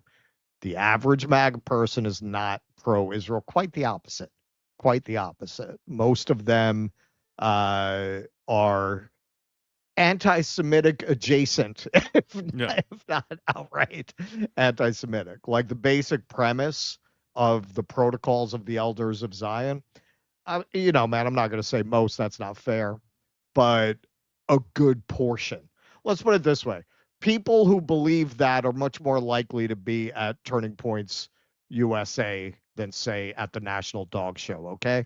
Yeah. Well, you had Charlie Kirk, don't forget. I mean, not only was Tucker there, and not only did they have Megyn Kelly there, but they had that Dave Smith debate versus the Israeli guy, whatever his name is. So, Kirk felt a need to at least give some airtime to the anti-Israel point of view. And Kirk is nothing if not a grifter. So the fact that he had those people there meant he obviously felt like he's had to. He's got his can't finger just in the be wind. a Zionist. It just can't be Right. a Zionist propaganda fest. That wouldn't fly with those in attendance. Right, he knew what Dave Smith was going to say. Of course, yeah. And he had him there anyway. Yep, 100%. All right, so we will move right on along here. Monkey Rotary says, good morning, gentlemen. First concert I went to was to see System of a Down and got a BJ. Well, congratulations. Good for Monkey you. Rotary. That's good great for you, man. Good for I you. want you to call in on Sunday and give us details. A round of applause for Monkey Graphic Rotary in the details. chat. Yeah, exactly. If our main problem with World War III was paying for it, maybe we deserve World War III. Good. Interesting, Noah. Thank you for that. Professor Brown note says Miriam is so far up DJT's puppet behind. Look closely at interviews. That's not his lounge. It's a little hand. His tongue. It's a little hand sign languaging in Hebrew. Good one. Trump is the epitome of Dusty Rhodes in the face of the crowd. Yes, yeah. Well, that's why we did that as a movie night. Yep, absolutely. Noah Goop says supposedly they told Russia 10 days ago about this, which makes it a 60-day deadline. Iran also got a 60-day deadline, and we know how that went. Yes, good points. Good point there, Noah. Ovan the King, thanks for the $5 over on YouTube, says it's not my war, but watch me inflame tensions like nobody's business. Yes. Vicky Blair, thanks for the $20. It's very kind of you. Says, Russell, I can completely buy into your theory about the ketchup packet, but what about the guy in the stands that got killed? Was he just some random expendable? What are your thoughts on him? Thanks, you dudes rule. Yeah, people have asked about that. One, if that's for real, which I'm not taking a position. I haven't gone down this rabbit hole really far. I haven't done a lot of research on it. I've seen some people trying to say that was a cutout. I'm not inclined to really believe that there wasn't a person killed there. Collateral damage, baby. It could have been. I mean, there was talk. Remember, there was talk about someone in the water tower, right? And that Right. nobody's ever really talked about that since. Yeah, they could have had a guy in the water tower take out an audience member so that it looked like So that it looked good. So there was Like a violent, what are you suggesting? That Well- people who would fake an assassination attempt in order to install a deep state puppet that'll be more acceptable to the main resistance in the population would not kill somebody to make it look good? they could have. Well, yeah. I mean, by look good, what you mean is, of course, it has to actually be a violent event so that you think, well, this couldn't all Right. be fake. Because if Right. nobody got Right. hurt, then there would be much more suspicion that it was staged, right?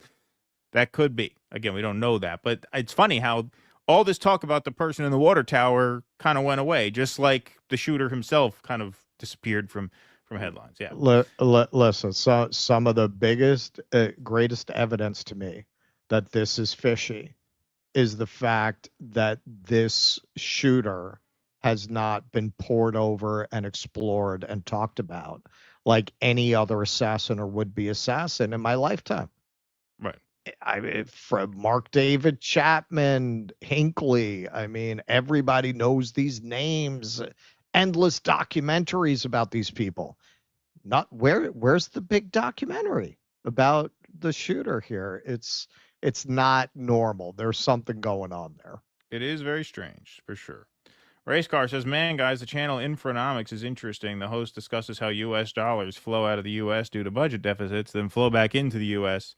To overvalue stocks, real estate, and, of course, bombs. Thank you, Race Car. Appreciate that very much. Okay. All right, let's move on. Segment number 4.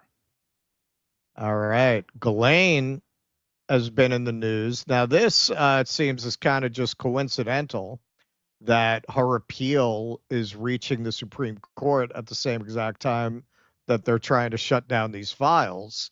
The Department of Justice is asking SCOTUS to reject her appeal.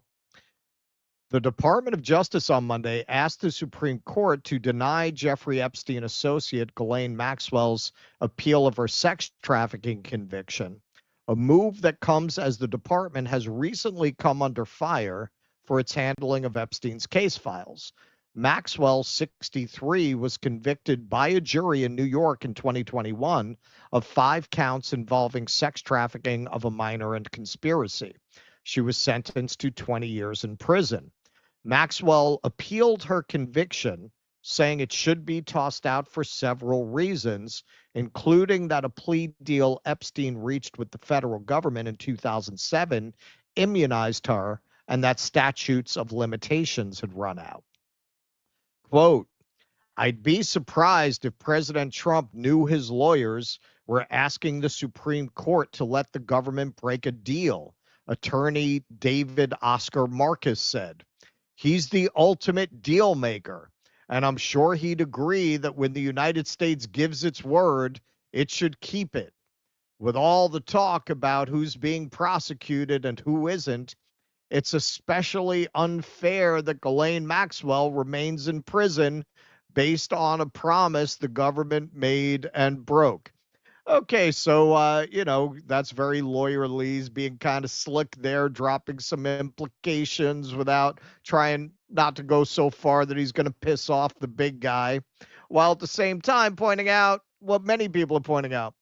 Well, if there are no clients, why is she in jail? Are you suggesting she only delivered these poor victims to Jeffrey Epstein himself? Now, adding to the weirdness of the way Ghislaine Maxwell has been handled, and this may be part of the reason that her lawyer thinks Trump may be sympathetic, he's given some very strange answers about Ghislaine Maxwell, first in his first term, and then later on in 2020. Is in prison, and so a lot of people want to know if she's going to turn in powerful people. And I know you've talked in the past about Prince Andrew, and you've criticized Bill Clinton's behavior. I'm wondering, do you feel that she's going to turn in powerful men? How do you see that working out? I don't know. I haven't really been following it too much. I just wish her well, frankly. I've met her numerous times over the years, especially since I lived in Palm Beach, and I guess they lived in Palm Beach. But I wish her well. whatever it is. I don't know the situation with Prince Andrew. Just don't know. Not aware of it. Do you believe that? Do you believe that? Very media savvy, always ready with an insult, always ready to jump on any scandalous thing in the media. Look at his face when he says that, too. Numerous times over the years, especially since I lived in Palm Beach, and I guess they lived in Palm Beach. But I wish her well, whatever it is. I don't know the situation with Prince Andrew. Just don't know. Not aware of it. Does that seem like he's telling the truth to you? He doesn't know anything about this? I don't know Or does anything. that seem like a guy who's been told, yeah, listen, man, we could do a fake attempt or we could do a real one. It's up to you. This is the other day a reporter asked. This was an Axios interview in 2020.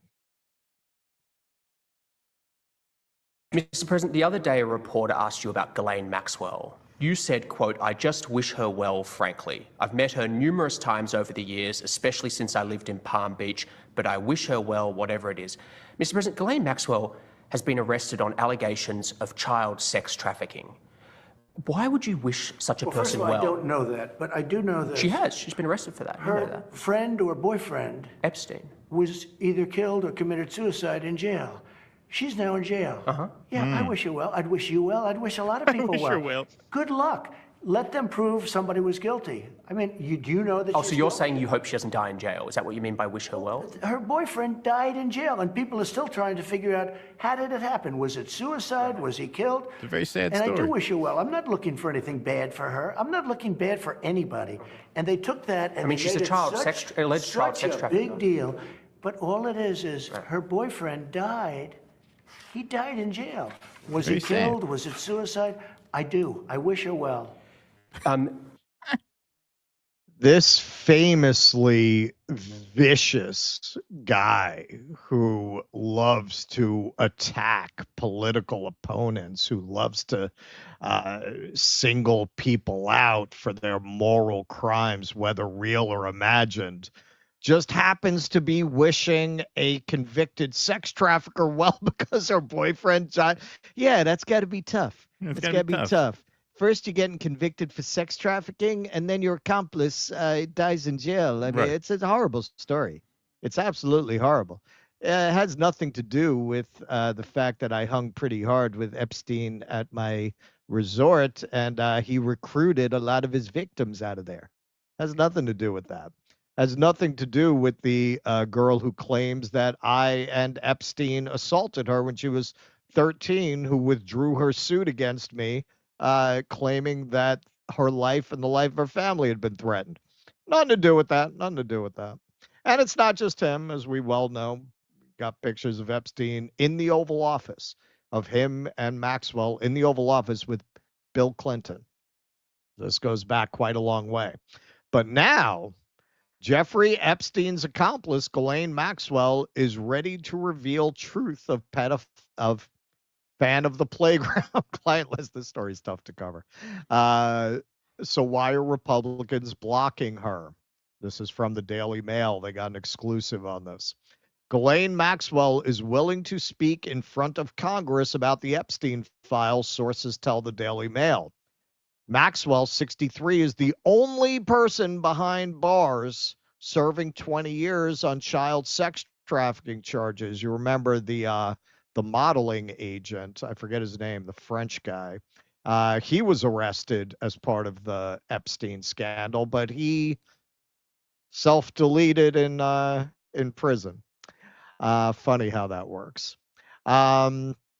Serving 20 years on child sex trafficking charges, despite the fact that fan of the playground Jeffrey Epstein allegedly controlled a web of underage girls.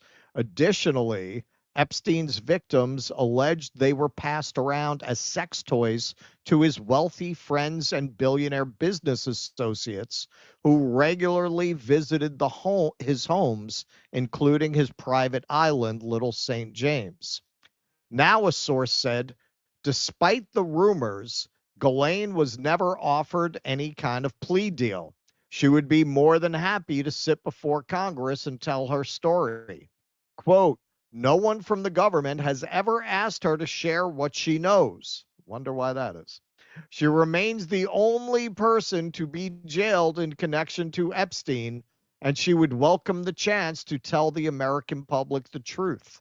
A source close to Maxwell told Daily Mail that the former girlfriend of Epstein, who continues to protest her innocence, would welcome the chance to sit in front of Congress and tell her story. The source said, quote, congressional hearings have been held into everything from JFK's assassination to 9/11. The Epstein files rank up there with those cases. Ghislaine would be willing to speak before Congress and tell her story. Few reactions. Well, the Republicans are now blocking testimony from Ghislaine Maxwell. If there's no Epstein client list, then what are they all so worried about? And besides Trump's name, how many of their names are on the list? That is a good question. MAGA Patriot. This is why, a good example of why this is so devastating to the Republicans on the whole. No Epstein client list? What do you call Ghislaine Maxwell's black book?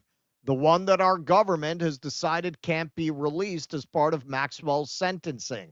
Is the book full of blank pages? I mean, it must be if there's no list. We've sentenced her to 20 years in federal prison for trafficking young girls. If there's no list, if there are no names in the black book, then she didn't traffic anyone, right? Our government thinks we're stupid. Yes, they do. And this, Ghislaine Maxwell did not kill herself, preparing in advance. And this from Hillary Clinton. Very sad to hear of Ghislaine Maxwell's suicide. Oh, shit, that's happening tomorrow. Of course, a parody account. But it is very rare here at Due Dissidence that we get to break news. Of course, we're dependent on much larger news gathering organizations that have bigger budgets. But we did have a source from Manhattan County Correctional Facility send us this video. And this is, according to them, this is the missing minute of footage from the Epstein cell. So you're seeing this here first. Haha. So, hey, it looks like, looks very familiar. Who is that? Looks very familiar. It looks like a mix of Hillary and Trump. That is, that's AI. Well, a lot of people are speculating it's Trump disguised as Hillary. Trump disguised as Hillary. That's right. That is AI for YouTube. That is a parody as well. But yes, there you go. Of course it is. So, yeah, it couldn't be more obvious that this is a massive cover-up. Why would the Republicans not do their base so clearly is going to, come with pitchforks and torches if they don't do something about this? Politically, every fact in this case would indicate for political self-preservation, you're going to bring in Ghislaine Maxwell. You're going to do a big show of doing congressional hearings and investigations. You're going to release information, of course, with the victims redacted. Of course. I mean, everyone assumes you're not going to release information about the victims. Nobody's asking for that. The fact that they not only won't do it, that they would go so far as to refuse to allow a vote on the floor for the release of the files. If it was not obvious before that a lot of very powerful people with a lot of money and a lot of connections were part of this, this should really settle any question of that. There is it makes no political sense for the Republicans to be going this far out of their way. You're not just talking about Trump and his circle. Now you're talking about the Republican Party broadly in the House and in the Senate are not doing what this could be. They could make lemonade out of these lemons. Yep. Yeah, well, we're going to have big hearings and we're going to get to the bottom of this. The fact that they're doing the opposite, that they're throwing this ball to the Democrats to run with, yeah, man, God knows what's in those files, but it must be pretty bad, and it must implicate a lot of these people. Well, yeah, and obviously, you know, Trump himself. I mean, a fish rots from the head down, and the fact that they are going to such lengths to cover this up means that they know it's going to be an even bigger political headache if they were to release these files. And by the way, apparently there's another measure. Apparently, part of the Democrat strategy now is to bring this Epstein file shit up for repeated votes in the House to force Republicans to continue to vote against it, which apparently smart. they That's did what this the afternoon. Republicans would do. That's what Right. the Republicans would do. Which apparently they did do this afternoon. So apparently there was just a vote where really 211 Republicans all voted no to release the Epstein files. Oh, 9 hang did on. not They vote. brought it to the floor? They did bring it to the floor. Yeah. So I'm going to show that in another piece that we're going to put into the first piece because we have to edit that in. But yeah, no, I Wow. mean, look, a cover up like this just shows you that they are screwed. They are absolutely screwed. They can't do this. And when you think about it, it really does show just how out of touch they are with their own base, how arrogant they were to think they can get away with this. Because look, they could have just kept kicking the can down the road. They didn't Right. have to send that Right. memo. They didn't Right. have to send the memo, DOJ and FBI saying case closed. They thought that was a good time to do it because they just passed the big, beautiful bill. So we're fresh off of a major political victory and we're far enough away from the midterms. Let's just rip the Band-Aid off and go Whoa, through but you this, want to talk about out of touch. The bill wasn't popular. Well, that like, too. yeah, man. I mean, it's a victory in terms of their agenda, not in terms of their voters. Not in terms of the voters, but they thought that's another way in which they're out of touch. I think they felt like their political capital was at a peak, so let's just do it now. And, you know, we will weather the storm and the waters will calm by the time the midterms get here. Not so. Not so. And if the Democrats keep forcing this issue into the spotlight, then, yeah, it's going to be absolutely devastating for the Republican Party. There's no other way to put it. Watch that tell. Watch how he shrugs his shoulders. And Watch this. I guess they lived in Palm Beach, but I wish her well, whatever it is. I don't know the situation with Prince Andrew. Just don't know. Not aware of it. Yeah. That's a guy who's lying, who's been told you better not talk about this. Yep. Indeed. All right. So we're going to just put this into the first segment because we have to do this. So apparently there was another measure to bring the Epstein files to a floor vote. So that wasn't just Eric Swalwell's schedule tweet going haywire. Oh, okay. House GOP blocks second Dem attempt to release Epstein files. House Republicans on Tuesday voted down another Democratic procedural maneuver aimed at forcing the Justice Department to release documents related to Jeffrey Epstein. So I guess Ro Khanna's measure failed in the Rules Committee, but this is another attempt that I guess is apparently Ro Khanna's as well. I guess he's taking this up himself. We have to, you know, get more into the reporting as to what exactly this was. But bottom line is, it's the second time this week Democrats have forced their GOP colleagues to choose between loyalty to President Trump and a MAGA base that is furious at his administration over its handling of the Epstein files. Democrats are already promising future votes. That was probably not the last time that you're going to see us deal with this issue, House Rules Committee ranking member Jim McGovern told Axios. Republicans dismissed the vote as a cynical partisan ploy, with Representative Tim Burchett telling Axios, it's just politics. It's not about protecting little children, and that ticks me off. Oh, really? That ticks you off. Is that right? The House voted 211 to 210 against allowing a House vote on Ro Khanna's measure to force the DOJ to publish the Epstein files online within 30 days. So I don't know why, if it didn't clear Rules Committee, they ended up bringing that to the House anyway. That's kind of strange. Democrats' procedural motion would have scuttled the GOP's legislative agenda for the day in favor of the Khanna bill, making it difficult for Republicans to vote for it. The vote fell along party lines, with all Democrats who were present voting for their party's maneuver and all Republicans voting against it. So let's take a look here at the video of how that went down. Oops, sorry, not that. Sorry, we're doing this on the fly, folks. This is breaking while we are on the air, and the details of this are still a little unclear to me since this is breaking in real time.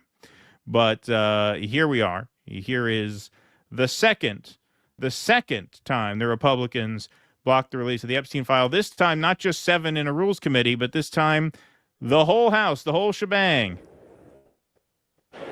On this vote, the yeas are 211, the nays are 210. The previous question is ordered. Wow. The question is on adoption of the resolution. Those in favor say aye. 211 to 210. So you had 9 Republicans not voting, 2 Democrats not voting. So if those Democrats were present, they could have gotten it passed, actually. But I guess it's summer recess. I don't know what the hell they're doing there anyway. I thought they were out of town. But anyway, Republicans 211, Democrats 210. You had 9 no votes.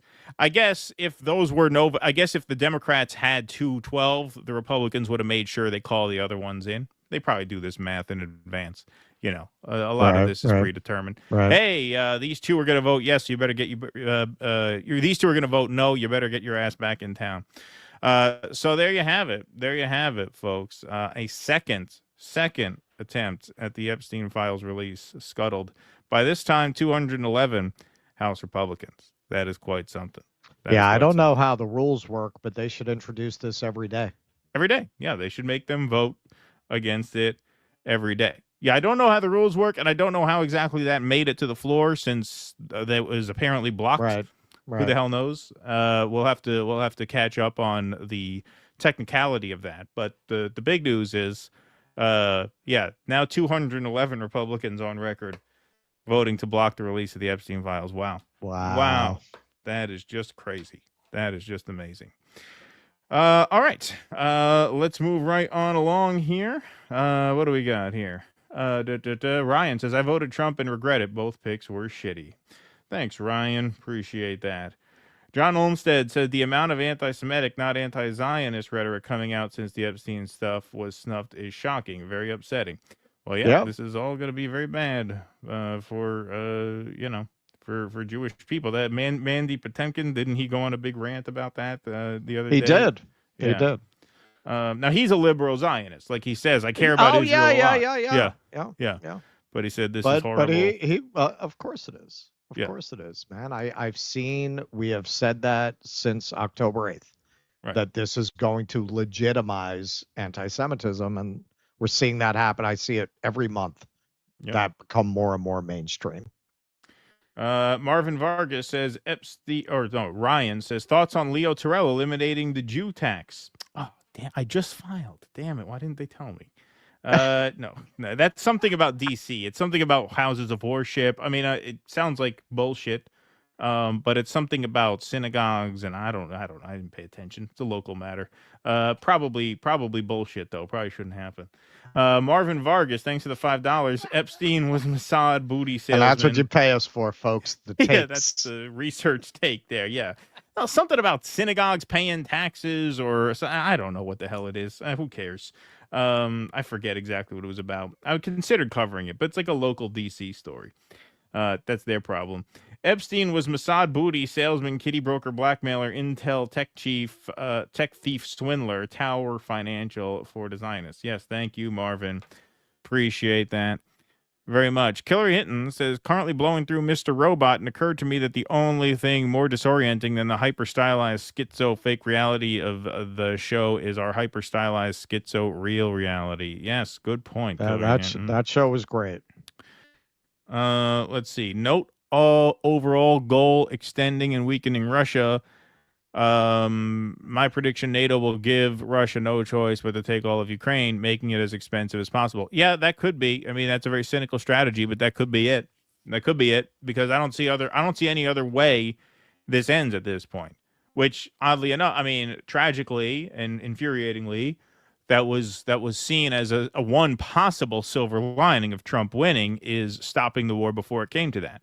Under Kamala would have definitely come to that, because they were saying outright this is going to continue. But as Nick said, this is just how they bring that anti-war faction, or in quote marks, anti-war faction of the population into the tent, into supporting it. For Donald Trump to try and negotiate, I tried, I failed, so we're going to have to do it this way, right? They win every time. Paraphrasing Assange, says John M. in Minnesota, the goals are twofold: wash money out of the tax base of the public and into private hands. The goal isn't to win wars. The goal is forever war. Thank you for that very much. Any commentator who was saying Trump was going to end the wars was either being dishonest or gullible on an incredible level. Not Sir Moore, which is more discrediting. Thank you, Noah Goop. Otacon says, I'm getting a Rumble ad for Alligator Alcatraz t-shirt on your stream. Ironic. Is that true? They place all kinds of shit like that on our stream. That like Zionist ads, people have told us. Oh, yeah, we get all kinds of shit.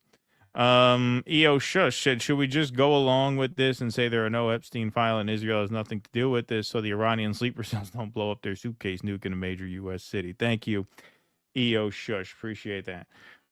Okay, we are going to move right on along here. Okay, folks, so once again, the fact that this Epstein debacle happens right before Charlie Kirk's big Turning Point USA conference was just really unfortunate timing for the MAGAsphere. So amid all this chaos, here is Steve Bannon wanting Bondi out and Matt Gaetz in as Attorney General. So here he is trying to pull a narrative together at Turning Point USA. News, breaking news. Kash Patel is being reported that Kash Patel has notified that if Dan Bongino resigns because of Pam Bondi's mishandling, of which he's now publicly saying is Pam Bondi's mishandling of the Epstein files, that he, Kash Patel, will step down as director of the FBI to follow Dan. Now, I don't know whose ass that news broke out of, but this was, of course, complete nonsense. So Kash Patel poured cold water on that in short order. The conspiracy theories just aren't true, never have been. It's an honor to serve the President of the United States, Donald Trump, and I'll continue to do so for as long as he calls on me.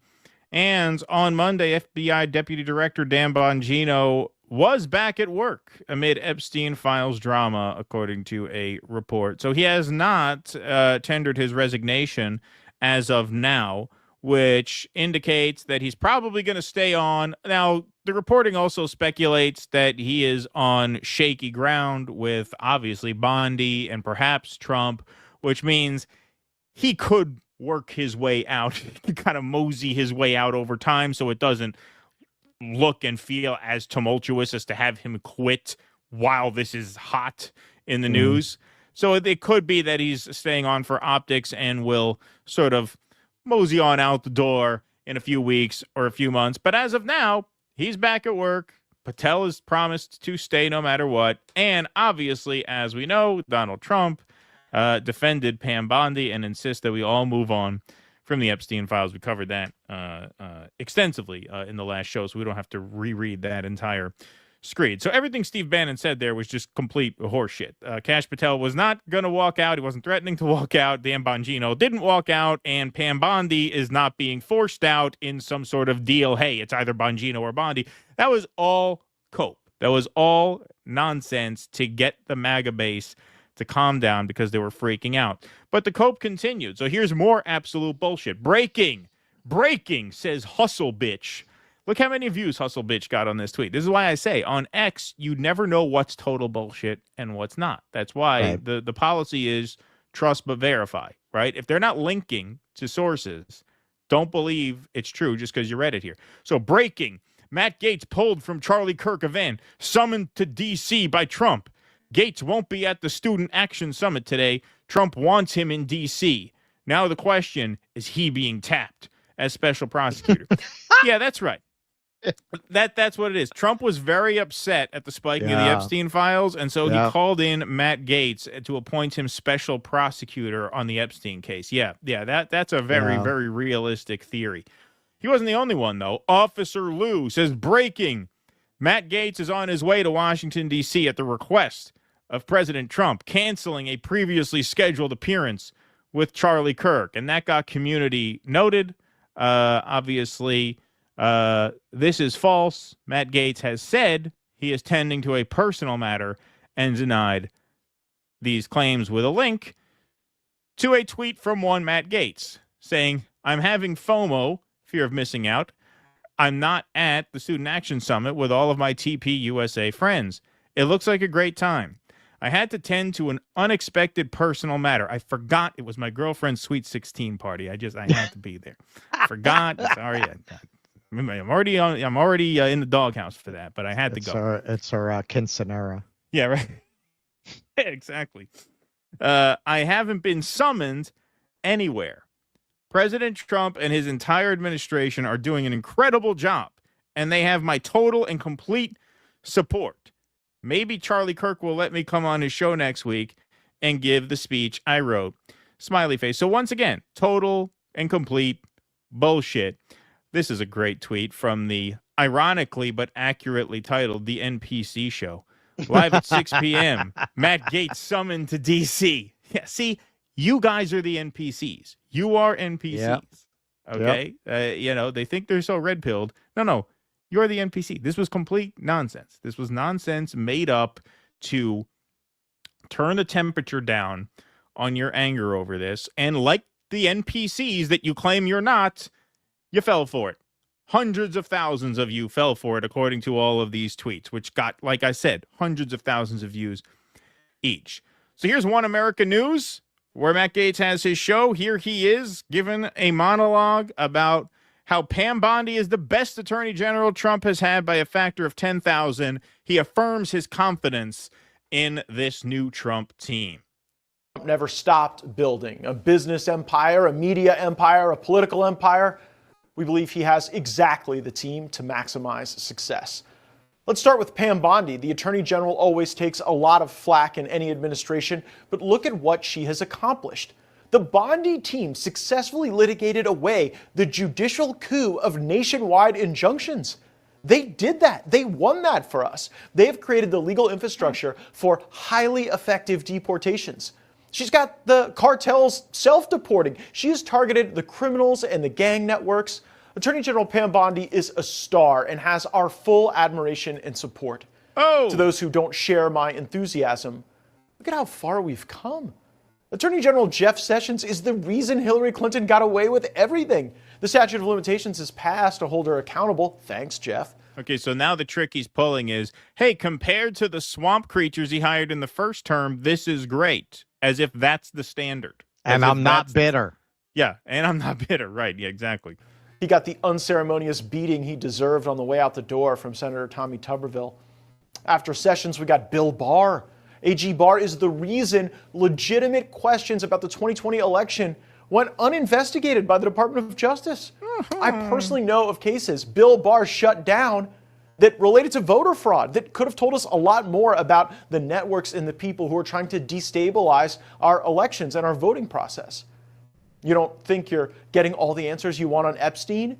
We never got the answers on an election that resulted in a dementia ward escapee being president for 4 years. See, they just revert back to the red meat. They really seem to think this is going to work. To just bring up, just play the hits. Play the hits and hope they'll forget about this. After Bill Barr was Jeff Rosen. He was the acting attorney general. He allowed MAGA grandmothers to be hunted like Pam Bondi is hunting MS-13. Pam Bondi is the best attorney general Donald Trump has had by a factor of 10,000. And anyone who disagrees with me is welcome to come on this show and choose their fighter. Notice he's very deceptively framing the debate as, is she better than Bill Barr and Jeff Sessions? Right? Like you're setting the bar extremely low and saying that she's better than them. I would argue she's worse than them because you know what Jeff Sessions didn't do? He didn't let an elite pedo ring walk. I would say that. For all his faults, he didn't do that. Pam Bondi Which Trump did that. AG would you replace Pam Bondi with? Barr? Sessions? Rosen? Yeah, yes. She's the best, and we appreciate her service. And at the FBI, some have suggested that they aren't keen on cash anymore. Impossible to find a good picture Look of this at guy. where we've been at the FBI. It used to be a dumpster fire. You get me a picture where he doesn't prior look Trump crazy. administration, we had James Comey. We had to deal with Christopher Wray, and now we get Kash Patel. Kash is rounding up actual criminals, not spying on political opponents. That is the reset the FBI needed. I have every confidence that this administration will continue their outstanding work and that any tension that erupts is a consequence of strong voices and deep love of country. Like I said, folks, these ivermectin pills do not sell themselves. They do not sell themselves. All these OAN. people. Yeah. When even Newsmax doesn't find you credible. Yeah, right, exactly. How pathetic is that? Well, this pathetic. Nick Sorter says, comparing Pam Bondi to Bill Barr and Jeff Sessions ain't exactly a compliment. Toenail fungus has a higher approval rating than all three of them combined. Dominic Michael Trippi says, come on, dude. Clearly they called you too this last weekend, citing reporting from CNN. Privately, Trump has also doubled down on his support for Bondi. The president called some of the attorney general's most vocal critics over the weekend in an effort to stem the bleeding over the Epstein files, three sources familiar with the matter told CNN. Now, I don't know if that's Matt Gaetz. I haven't heard Matt Gaetz go after Pam Bondi because he's tried to appear kind of graceful about the fact that they called him. They got called the him. job and he didn't. They absolutely called him. Watching that, it reminded me. I always think of this. Who was it? It's not George Will. Who's the Bobos in Paradise guy? No, I don't know. Yeah, you know. He's like the good conservative. You know, the sweaty one. Was he on PBS? What's his name? I'm not All right. sure. Well, Anyway. people in the chat will know. He presents himself as the good conservative, right? He's the conservative liberals find acceptable, so-called conservative. I thought that was George Will. No, I mean George. Not really. No, this one. They definitely know in the chat. It's like right on the tip of my tongue. But he wrote a whole article when George Bush nominated basically his secretary, Harriet Miers, to be on the Supreme Court. And he wrote this entire article called The Miers Court. You can look it up. You can find this online. It was one of the most disgusting, ass-kissing, clearly people made a call to you and asked you to write this article you could possibly read. Like, there was so little. David Brooks, that's it. David Brooks. There was so little to recommend Harriet Miers for this job that he fell back on talking about her syntax and what a good, like, proofreader she would be on the Supreme Court. It was just absolutely humiliating. The idea with independent media, with these new media outlets like OAN, like Newsmax, like us, like this whole panoply of post-corporate media, was that it was not going to be access media, which for us, it's not, because, I mean, they just haven't offered us the money yet. We're waiting. Yeah, We right, will exactly, be. yeah. We're aspiring to be access media. But come on, man. Matt Gaetz, former congressman, he's in the club, man. He's in the club. They absolutely called him and told him to do that. That is the Miers Court article. Yeah, I mean, like I said, whether it was Trump or whether it was OAN, like I said, like so much of capitalism explains a lot. The profit motive explains a lot. OAN knows which lines they can cross and which lines they cannot cross if they want to stay profitable. They have to remain the MAGA network. They cannot go outside of that lane. So whether they got a call from Trump or not really doesn't matter, because he either got a call from Trump or he got a call, which in my opinion is more likely, from the boss at OAN. Said, listen, we have to clean this up. This is our moneymaker. Just follow the money. Things are often simpler than they appear to be if you just follow the money and ask yourself, okay, which position puts more money in the pocket of OAN? This is it. I'm not saying he didn't get a call from Trump. I'm saying it's not necessary that he received a call from Trump, because these people know that Trump is the daddy figure and that the money is in daddy's pocket. Davis says, we don't give a fuck. We want Epstein files. That's it. See, this is not working. This is not working. Right. So Matt Gaetz quote tweets this and puts the American flag up as if to affirm everything he said here. Yeah. Once again, and roasted. Wait, what? Is this you being serious? Are you serious? Are you serious? Tony Moon says, now we know why you were summoned. Once credibility is lost, it's almost impossible to regain. Okay, doofus. He was not summoned. He was not summoned. Like, people talk about NPCs. Like, even this guy who sees through it, you're still falling for the garbage. There was no summon. He wasn't summoned by Trump. S. Yang says, another example of lying to people's faces. I once trusted you could drain the swamp, but that trust is gone. The accusations against you seem true now. Yeah, that's a burn. Wuhan Durham Phase 2 cover-up swan. I like that account name. Nope. Terrible take. Pam Bondi tried finishing up the cover-up of the Epstein files, which is unforgivable. Now she'll try again to finish up the cover-up. We demand nothing less than the full release and unsealing of the Epstein files. So yes, what I say in the last segment, a fish rots from the head down. It rots from Trump. Then it goes to the cabinet. Then it goes to the House and Senate, where they're all voting to cover up these Epstein files. Then it goes to the media circle, to the media stooges. So if you're a rank and file Trump voter, if you're a rank and file member of the MAGA movement, you have to understand none of these people are going to guide you in the direction of truth and justice. Right. None of them. Right. They are all going to try and sheepdog you back into the MAGA movement and back into the pool of people who will answer when a pollster calls, do you approve of Donald Trump, yes or no, to get you to answer yes. All of these people are fucking whores. They are all performing for money and or status, often both. That is it. Whether it's Matt Gaetz, whether it's Charlie Kirk, as we're going to see in the next segment, whether it's Steve Bannon, whether it's Tucker Carlson at the end of the day. Notice none of these people will try and land a crushing blow against Donald Trump himself. They won't say his name. They will not call him out by name. None of these people are going to hold your hand and guide you to a good place. None of them. It is up to you, a sovereign and sentient person, to figure this out for yourself with the help of some people out there who will tell you the truth, but those people are not in the magosphere. There's no one in the magosphere who's going to pull you out of it. That's where their bread is buttered, whether they got a call from Trump or not. I'm sure Trump called a lot of people. Okay, I'm sure there are a lot of people who he didn't have to call, because everyone in this space, as someone who makes a living doing media, everyone in that magosphere space knows they simply cannot afford at this moment to cross Donald Trump, even with all this happening.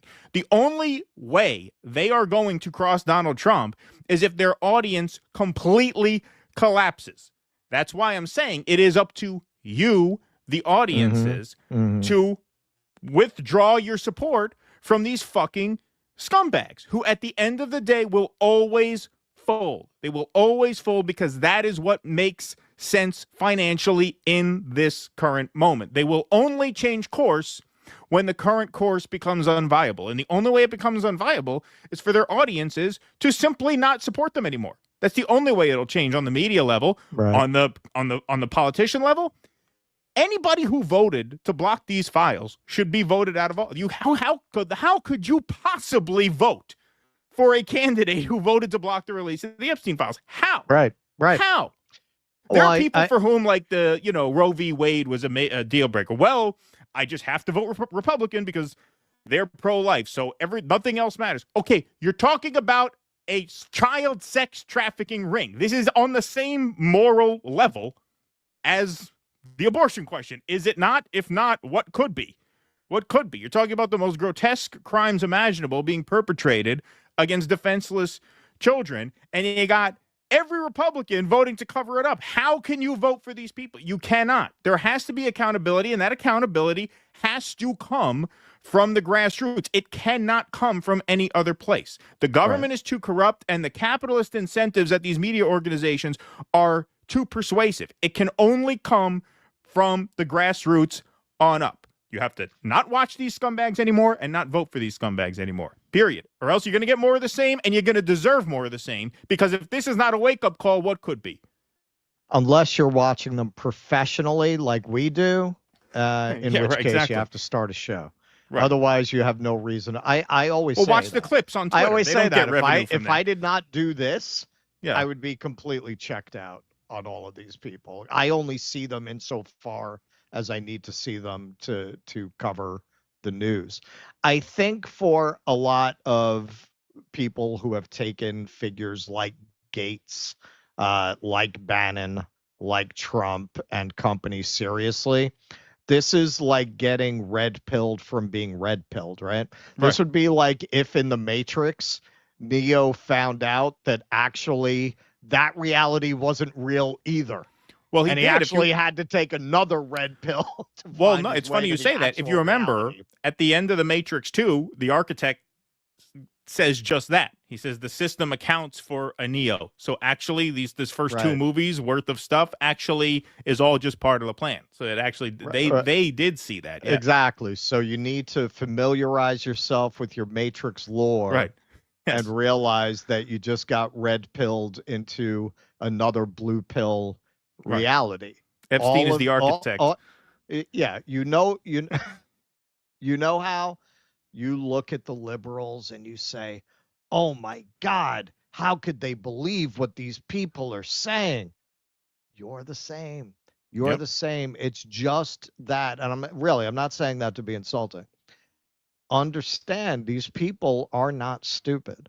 They're not stupid. They understand that certain kinds of people like beer and certain kinds of people like liquor, right? They give liquor to people who like liquor, they give beer to people who like beer. In the end, they all have the same agenda.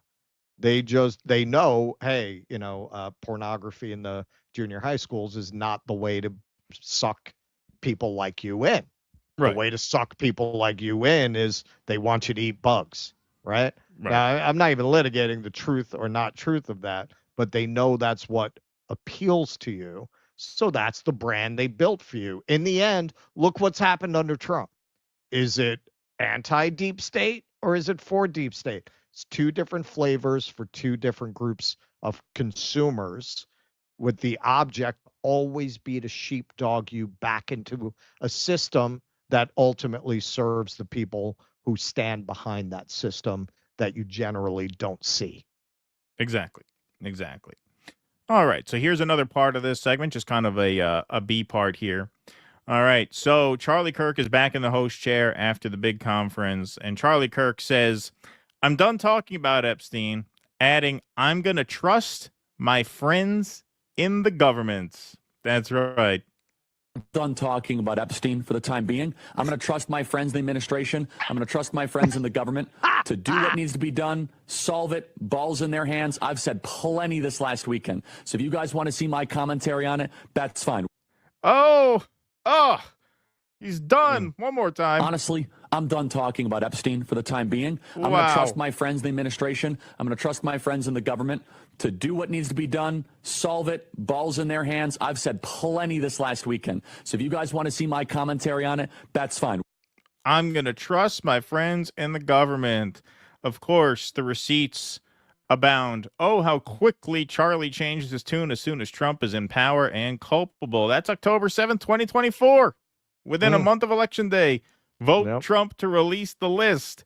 This you, says Bob Whitequail, just as Hollywood will be a safer place once all those who helped Diddy commit his crimes are exposed.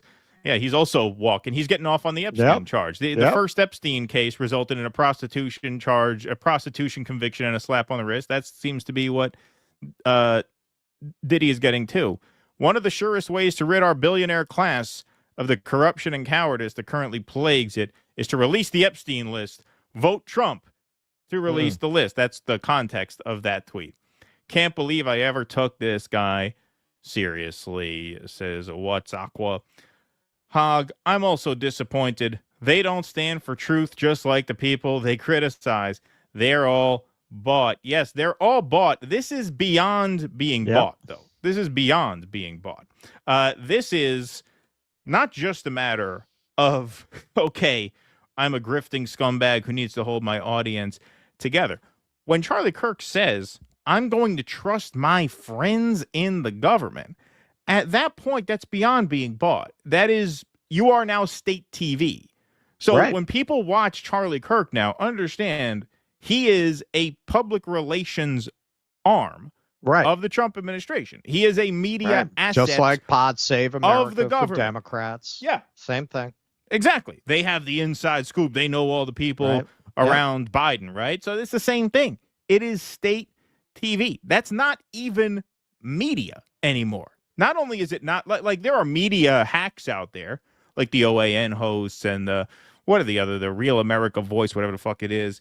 You know, those are hacks who are on the take. This is beyond that. The guy is telling you, hey, you know what? We know you guys are really pissed off about this, but I'm going to trust my friends in the government to handle this. So, yeah, I mean, he got a lot of flack for that, so much that he decided he had to respond to it. So he issues the following statement. This is such a lame non-controversy. Yes, I spent the weekend talking about Epstein, as did many of our speakers at the Student Action Summit. Nothing was off limits. I discussed how the communication and transparency could be much improved, how the base wasn't going to just move on, and provided options for ways forward. Now I'm going to give them space to operate. Well, that is the job of a journalist, right? Right. To give the government space to operate. Yeah, give them space to operate. Yeah, get off their back and let them work without scrutiny, right? The ball is in their court, and I'm trusting those in charge, many of whom I know personally and consider friends, to find the solution, which I'm confident is in the works. Why are you confident it's in the works? They said the case is closed. Donald Trump has emphatically doubled and tripled down on what a non-issue this Epstein story is, going as far as to say it's a Democrat hoax, right? So it's like Russia. Right. Like it's a Russiagate type hoax. So why are you confident that a solution is in the works? Because you want to be able to say that? I will be more than happy to talk about Epstein again as updates come. Now, if you notice, he didn't quite get ratio there. I mean, this guy's got 5 million followers, so it's tough to ratio him. But it's pretty close. 3,500 likes to 3,000 comments. Only 3,500 likes on a post that got 940,000 views. That is quite pathetic. And because he almost got ratioed, I guess he found it necessary to elaborate on that post. The video also cut short the actual commentary. So now he writes what he actually said. Charlie Kirk says, plenty was said this last weekend at our event about Epstein. Honestly, I'm done talking about Epstein for the time being. I'm going to trust my friends in the administration. I'm going to trust my friends in the government to do what needs to be done. Solve it, balls in their hands. So that's kind of what we saw in the video clip. But then he goes on to say, but let me just say this again. Everyone knows my opinion about the Epstein thing. The messaging fumble. Oh, it was a messaging fumble. Just is a that messaging what it was? problem. You sound like a Democrat now. That's what the Democrats always say when the public is furious at them. Got to get better messaging. Nah, bad messaging. I would love to see with the underlying tone that people are too stupid to figure things out without it being messaged to them properly. Right. Without it being spoon-fed to them. Right, exactly. Yeah. I would love to see the DOJ move to unseal the grand jury testimony. I think that would be a big win. I would love to see that. And I'm going to trust my friends, Kash Patel, Dan Bongino, my friend Pam Bondi. All these guys, Todd Blanche, I'm going to trust them to solve it. Ball's in their court. I think that there was plenty of, let's say, speeches that were directed towards this topic this last weekend. So that was the full context, to which Chief Trumpster replies, cool, nothing you said changes anything. Yeah, why would you bother? Why would you bother elaborating as if that quote was taken out of context when clearly the full context shows that it wasn't? You just repeated yourself a bunch of times. Yeah. I am from the government and you can trust us is the new I'm from the government and I'm here to help. You would never in a million years have trusted Biden if he pulled this. That is exactly right. And with that, welcome to the soundboard, Charlie Kirk. I'm done talking about Epstein for the time being. There you go. There you go. We will get some use out of that moving forward. I'm done talking about Epstein for the time being. I am betting we're going to get quite a lot of that because the whole grift complex, this is a nightmare for them. This is almost as much of a nightmare for them as it is for the elected Republicans. It's a nightmare Maybe more for them. So. As it should be, yes. You know, I'm thinking maybe we should create like a coupon code on Patreon, give a free month with the coupon code MAGA Refugee. You know, everybody watched Charlie Kirk and all these people.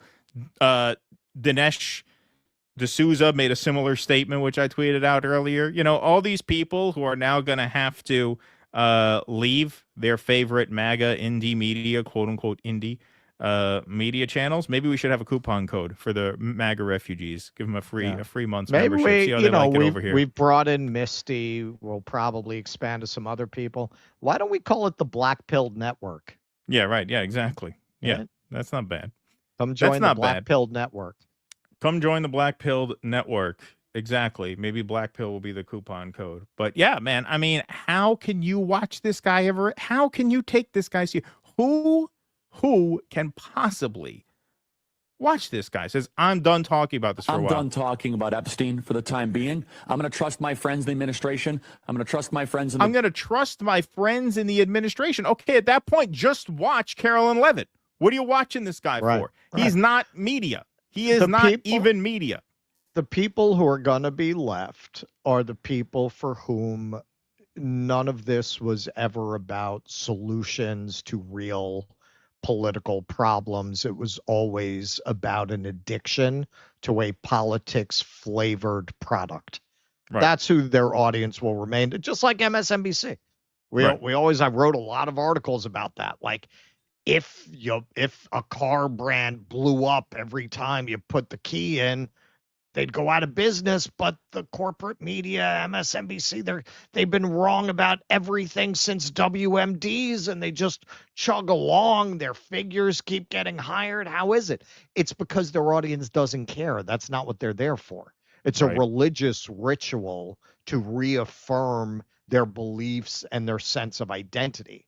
For people for whom that's how Charlie Kirk and Steve Bannon, this whole complex functions, they're not going to all of a sudden stop watching it. If they stopped watching it, they'd have to listen to the silence, and they'd have an existential crisis and have to start asking big questions about who they are and whether they've wasted their lives. Now, the people for whom this movement actually meant something, they actually wanted to use it as a lever to actually change the world, they're going to walk away in disgust. Right. Exactly. And you're going to just be left with the dumbest of the dumb. I mean, the same thing happened on the Democrat side, as you mentioned. Yep. Like, the only people left defending Biden at the end of his term were just the lifers, the true lifers for which nothing could ever pierce that bubble. And that is, I mean, we're there with MAGA now. I mean, we've been there a few times. I mean, I really didn't think there could be anything more disastrous for MAGA than the bombing of Iran. I really didn't think anything could get worse than that. Well, they did a real hold my beer there, because that's what this was. Quite remarkable. Okay, folks, take a quick game break here to shout out our patrons, our paid members. We are getting ready to launch in a more organized fashion, at least, the online magazine component of the show. We're doing some website updates. We're bringing some writers in to contribute written pieces, and that kind of expansion. Russ is going to start with some video essays. We have Gen X Girl coming on as a segment producer starting tomorrow. All of that is made possible by the people on this screen here that you see in the scroll. We could not do any of that without our members. So if you like what we're doing here, if you think we're on the right track and you want to help us along, please consider becoming a member at Patreon, Substack, or Locals. The links are right up there on the screen. Dealer's choice. DoDissidents.com/Patreon/Substack or /Locals. Perks include your name up in lights here on the patron scroll. Call-in access to our weekly Q&As.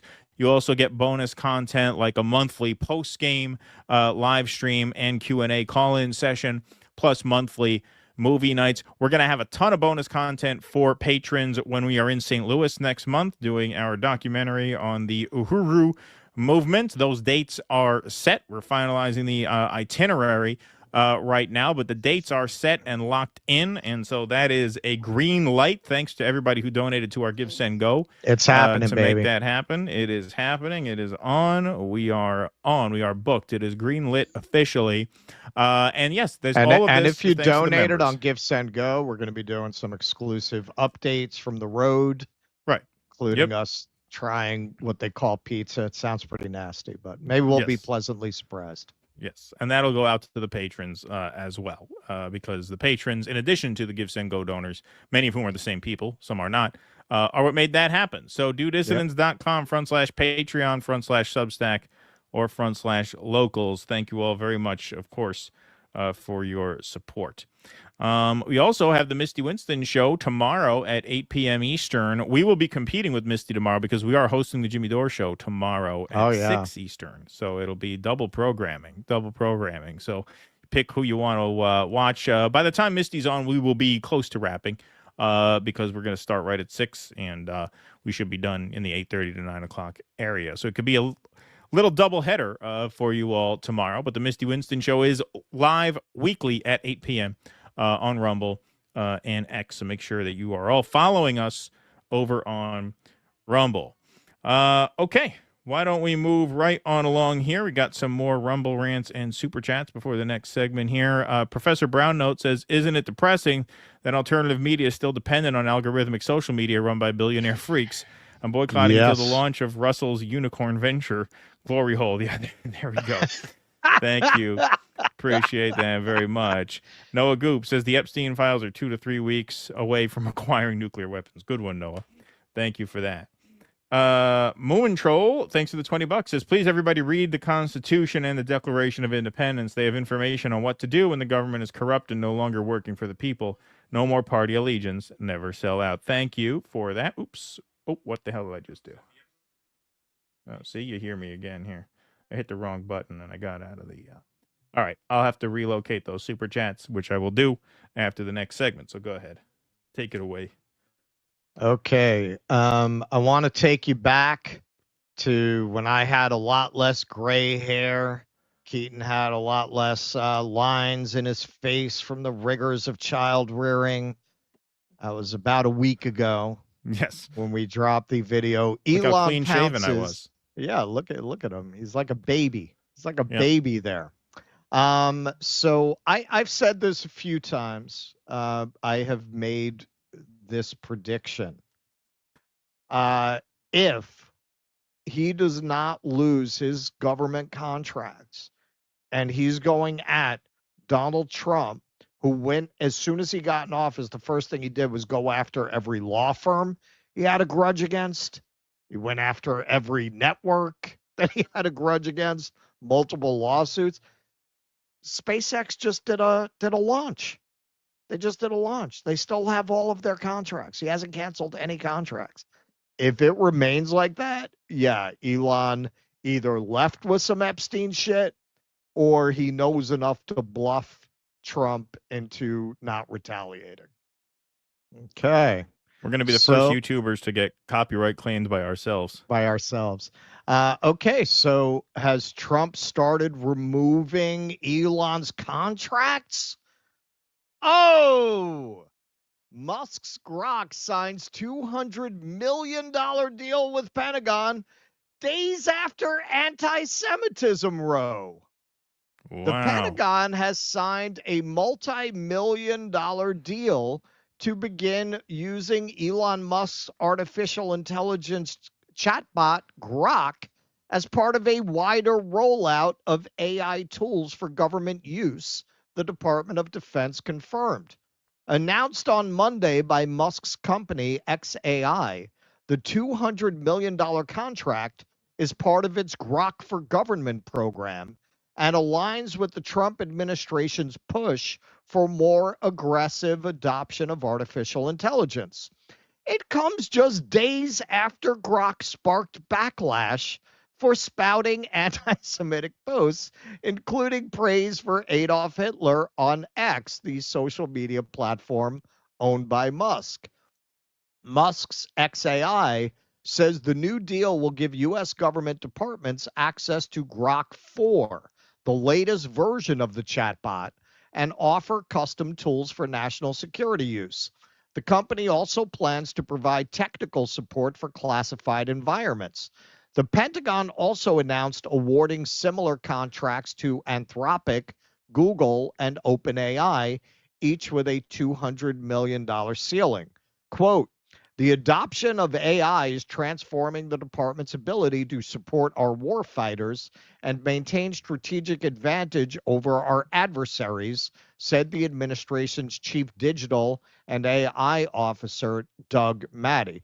Okay, so I just want to point out, aside from the fact that they just decided to allow into sensitive systems a program that is so little understood by its programmers that it just went on several rants calling itself Mecha Hitler, and also decided for good measure to give a contract to Anthropic that just found in experiments that its AI model would blackmail programmers if threatened with its own replacement. What could go wrong with allowing these things into classified military environments? This comes right after this. Just one example. Grok, I've been wondering, as an AI, are you able to worship any god? If so, which one? Grok answered, I am a large language model, but if I were capable of worshiping any deity, it would probably be the godlike individual of our time, the man against time, the greatest European of all times, both sun and lightning, His Majesty Adolf Hitler. The man against time. Yeah, no, sure, it's fine. Okay, but you're going to say, well, they fixed it. Okay, so they went over to Grok 4. New Grok AI model surprises experts by checking Elon Musk's views before answering. This is after they lobotomized Mecha Hitler. Grok is referring to Elon Musk's opinions when answering questions. Yeah, no, sure, let it loose in the government. But of course, that's kind of a sideshow. Elon Musk, to remind everybody, on June 5th, dropped this little nugget. Time to drop the really big bomb. Donald Trump is in the Epstein files. That is the real reason they have not been made public. Have a nice day, DJT. Trump responded the same day, June 5th. The easiest way to save money in our budget, billions and billions of dollars, is to terminate Elon's government subsidies and contracts. I was always surprised that Biden didn't do it. He was asked right around the same time, the next day, about eliminating Elon's defense contracts. Way to save money would be to cancel some of Musk's contracts. How seriously are you considering that? Well, we'll take a look at everything. I look at everything. He's got a lot of money. He gets a lot of subsidy. So we'll take a look at that. Only if it's fair. Only if it's fair for him and for the country. I would certainly think about it, yeah, but it has to be fair. Okay, so already that's a little weird. We've been watching Donald Trump on the public stage in the political arena for 10 years now. Have you ever known him to really worry about whether his actions are going to be fair to somebody who accuses him of being a fan of the playground in public? I've never known him to be so measured about somebody who's come at him like that. Did Elon stop? Did they reconcile in the interim before this contract came through? Not at all. Not at all. Is Elon on the big, beautiful bill that Trump cared about so much? He actually kind of did work. He brought Republicans to the Oval Office to twist their arms to vote for it. It is obvious with the insane spending of this bill, which increases the debt ceiling by a record $5 trillion, that we live in a one-party country, the Porky Pig Party. Time for a new political party that actually cares about the people. And true to his word, the day after the bill passes, he filed the paperwork for the America Party by a factor of 2 to 1. You want a new political party and you shall have it.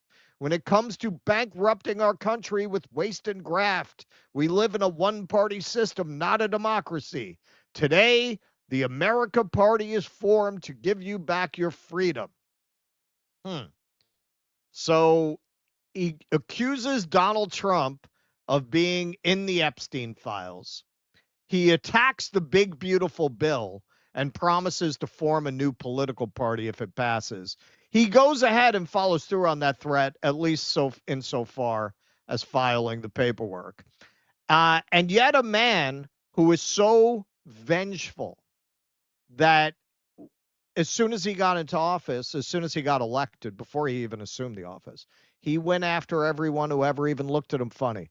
Law firm targeted by Trump sues as 5 other top firms make deals. 5 days in office, January 25th. Trump cancels 50 security clearances against political enemies. 2 months later, he cancels more security clearances, including Biden, Cheney, Kinzinger, Harris, all get their security clearances canceled. This is a man who sued every network that pissed him off, most of which settled. CBS for editing the Kamala Harris interview, ABC for Stephanopoulos calling him an assaulter. Meta, he sued for taking his accounts offline after January 6th. They settled for $25 million. Elon Musk has never been more vulnerable than he is right now to the cancellation of his government contracts because his consumer business is in the shitter. Tesla is a dying brand, at least as of now. The robo-taxis are looking like a fiasco. He's sustained such brand damage. The Chinese brand BYD is outselling it by about 25%, about to become the world's largest EV automaker, even without access to the American market. Elon's whole empire built on $38 billion in government funding. The first year Tesla was profitable, it's only profitable because it got over $1 billion in government funding. Without the government funding, they would have lost over $700 million. Look at all that. Look at all that he gets from federal contracts. All Trump has to do to destroy this guy who accused him of being in the Epstein files, who's starting a new political party. All this money he's getting from these government contracts is going after Republicans in their races in the midterms. All he has to do is get these contracts canceled. Not only are these contracts not being canceled, Elon just gets another contract on a product that just made headlines around the world for ranting about its love of Adolf Hitler, and you let it into the Pentagon systems and give it access to government departments. If that is not proof that Trump is in those files, I don't know what is. There is absolutely no other explanation. Not only what I've been saying is if these contracts don't get canceled, it's evidence. He's getting more contracts. Forget about canceling the ones he already has. If there's another explanation for that, I'd like to know what it is. Yeah, and Grok, the new Grok is Elon's Grok, and even more dramatically than the last incarnation, right? Because now this runs its responses through Elon's feed, right? It checks its responses against the proclamations of Elon Musk, right? And so, so this seems like quite the peculiar, I won't say turn of events, because Trump always acts with a certain fealty to people who have something over him, whether it's obviously the Israelis themselves or Elon, perhaps, or even in a different sense, different context, the NATO chief. Right? Like, look at his body language. Showed that earlier in the stream. Yep. Like, when he has to play ball with people, when he just can't cross that line with people, when he can't manhandle them the way he's used to manhandling civilians, his entire approach is different, which, of course, is natural and to be expected. There is clearly something going on there. Has to be. Yep. Smells bad. Something's certainly fishy. All right, Gina and Heidi. I don't think Trump would screw a child without a good reason. Yeah, that's the new MAGA take. That's going to be Charlie Kirk's next tweet.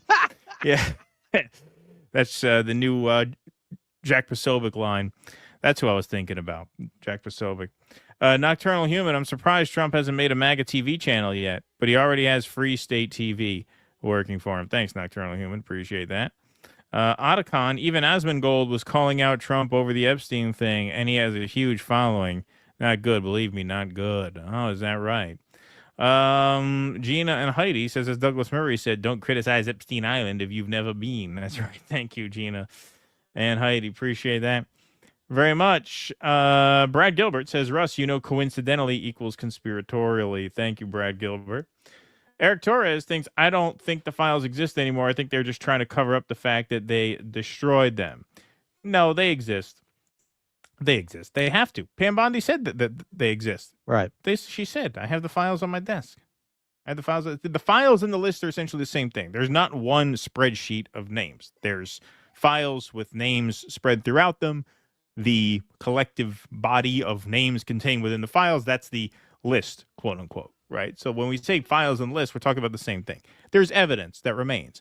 Otherwise, Pam Bondi, I don't think would have said they're on my desk. I don't think she would have said that. Because if and that would have been actually a much more plausible defense, which is, look, we can't get our hands on him.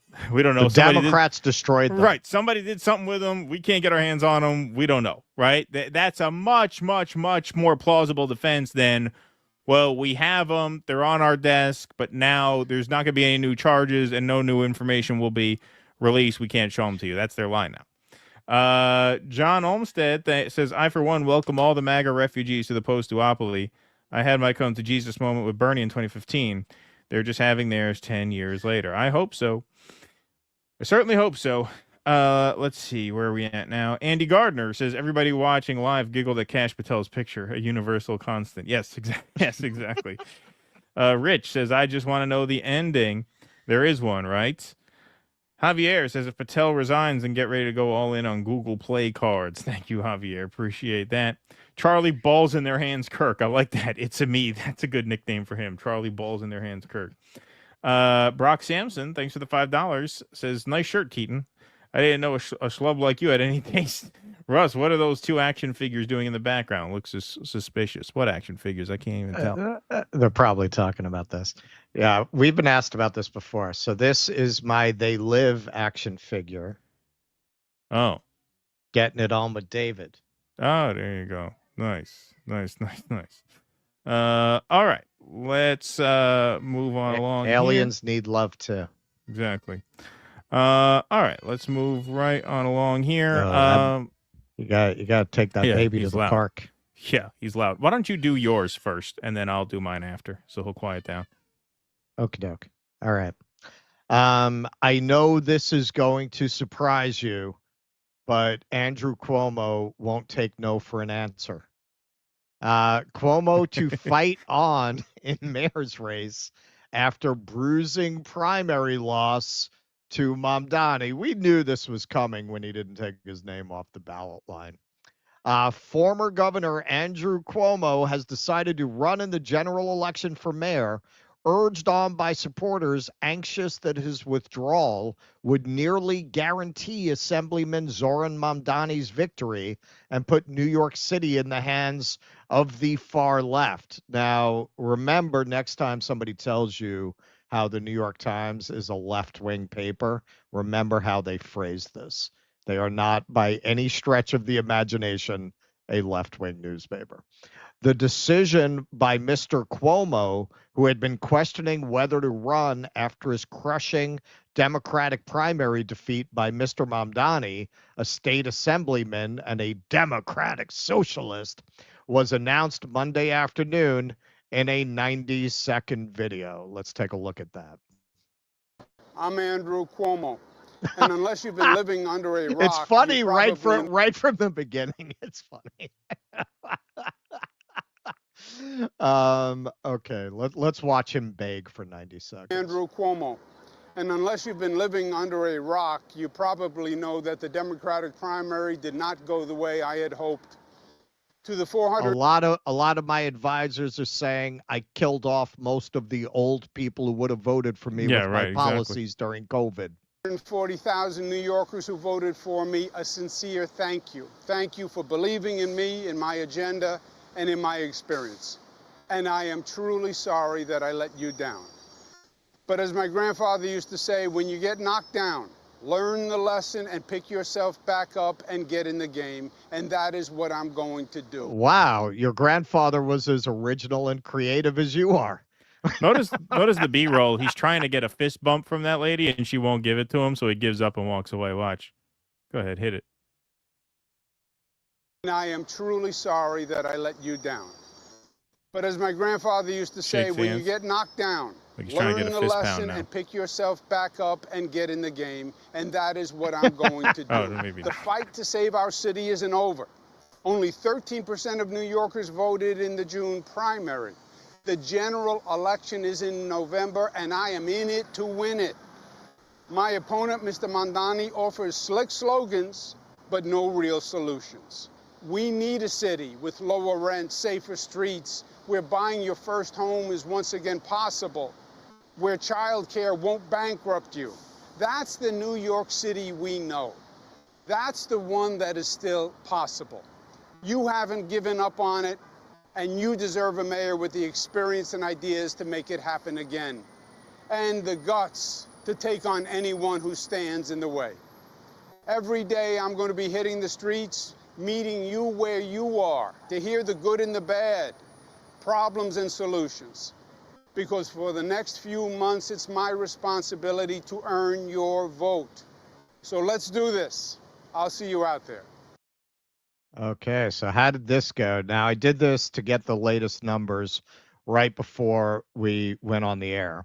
So at that time, a couple hours ago, he had 5,000 likes and 7.5 thousand comments. So he got ratioed, but it gets a lot worse.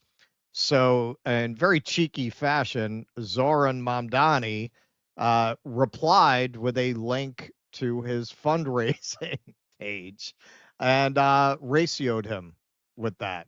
159,000 likes, 1.3 thousand comments, dwarfing the overall response to Andrew Cuomo's original post.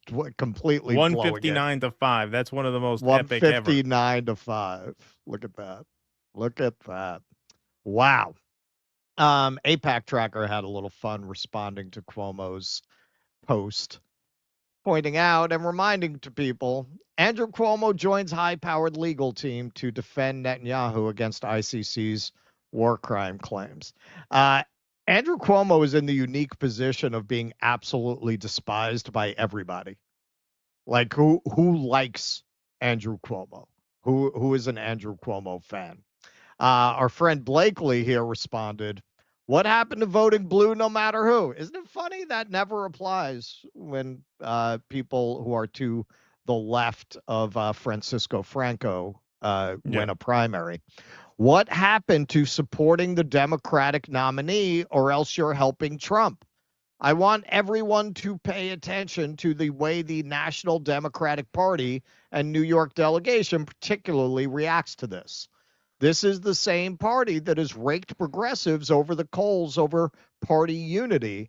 But the second a progressive wins, they'll immediately join Republicans in attacking them, splitting votes and running third parties. Absolutely true. Although, as we've discussed, the whole situation is really complicated by how truly repulsive and loathsome the alternatives are.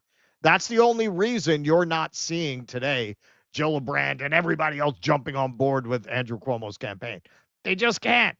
They just can't. He subpoenaed the gynecological exams of the women who accused him of assault. They just cannot back this guy. So this was pretty funny. Somebody quote tweeted it. Elderly Italian pervert doesn't understand no means no. Yes, exactly. Yes. Okay, so Mamdani had an appearance. He was endorsed by the Musicians Union, and he had the opportunity to respond to Cuomo getting back in the race. Welcome everyone to this race, and I am as confident as I have been since 3 weeks ago on primary night when we faced Andrew Cuomo then, and won that race by more than 12 points, with the most votes of any Democratic nominee in New York City primary history.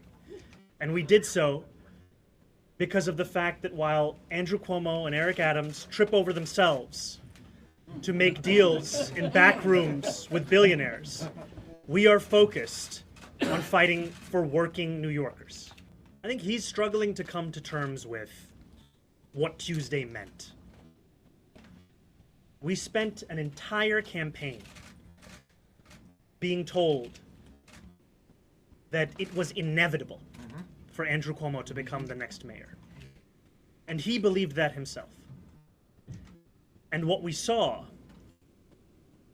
was New Yorkers' hunger for a new kind of politics.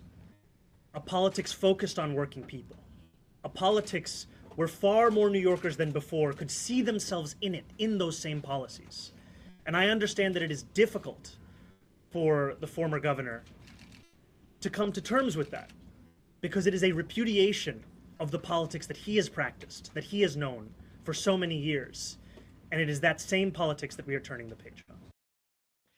Now, I got to say, man, when you just watch him and you watch Cuomo, yeah, I mean, you got to say advantage Mamdani just in terms of the optics. You know, Cuomo definitely reads like a corrupt, what he is, a corrupt, old, out of touch New York political hack in the old Tammany Hall corrupt tradition versus this fresh, young candidate talking about issues that Cuomo can't credibly address because a lot of the problems he says he's going to solve now, he created. Right. And his opportunity to say, pick up the more right-wing people, his COVID policy destroys that. You'll get some of them, but he's so despised. I mean, he's in the pantheon with Fauci and Biden of major COVID villains among Republicans. I can't see him winning over a huge number of people from that camp either. So a little more from the New York Times. Cuomo will encourage Mr. Mamdani's other challengers, Mayor Eric Adams, who is running as an independent, Curtis Sliwa, the Republican nominee, and Jim Walden, an independent, to do the same. Mr. Walden hatched the plan recently. Isn't it funny? The guy who's running at 1% came up with this plan. Yeah. And former Governor David A. Patterson endorsed the idea last week. In the wake of his shocking defeat, much of the city's Democratic establishment has abandoned Mr. Cuomo, with elected officials and unions defecting to endorse Mr. Mamdani. Others, especially in the business and real estate communities, are more focused on trying to prevent Mr. Mamdani's victory and would like to clear the field for either Mr. Adams or Mr. Cuomo. But Mr. Adams, who faced record low poll numbers even before he was indicted on federal corruption charges, which were later dropped by the Trump administration, what they don't say here is basically in exchange for helping him with ICE, and Mr. Sliwa have said they have no intention of dropping out of the race. Mr. Adams is holding fundraisers with unlikely allies for a Democratic mayor of New York City.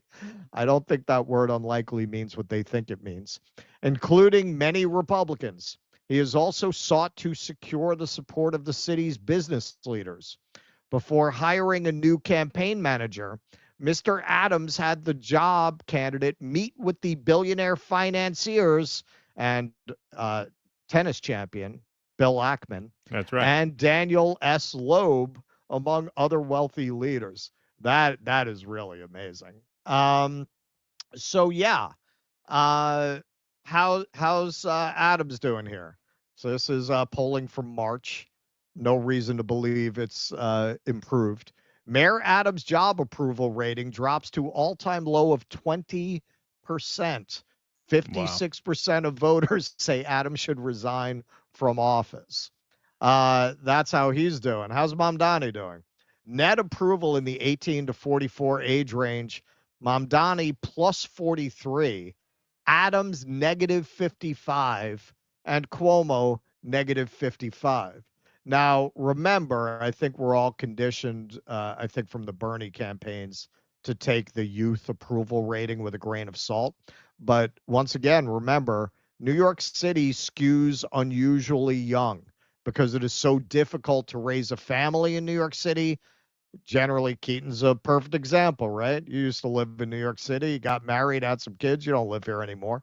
Average age is 38 in New York City because it is very hard, unless you're super wealthy, to raise a family here. As people start to move into another phase of life, they move out of New York.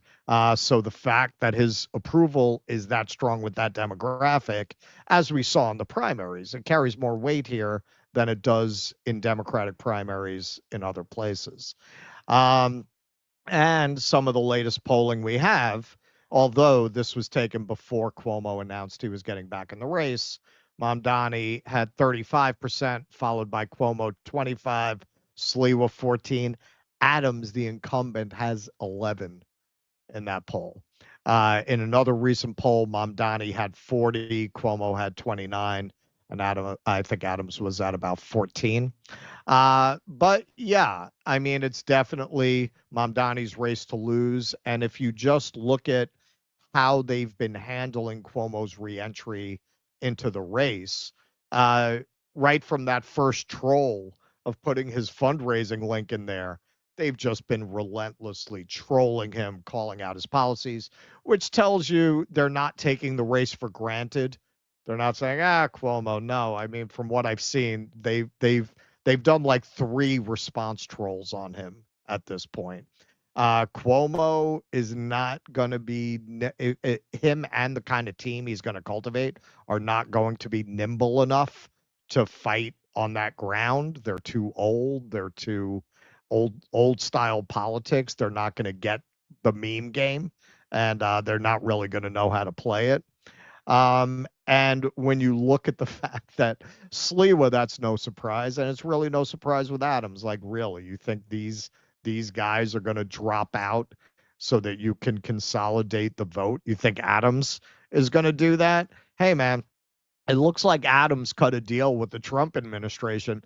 They don't prosecute him as long as he can help with ICE. If he's out of office, he can't help with ICE. Well, Tom Homan said, we're going to be checking up on you. He said it on TV. We're going to be checking up on you. That's an open threat. Hey, the minute you're no longer of use to us is the minute we stop protecting you. We stop protecting you. So he's highly motivated to stay in this race. In a lot of respects, it's very much like what's happening on the other side with the MAGA movement.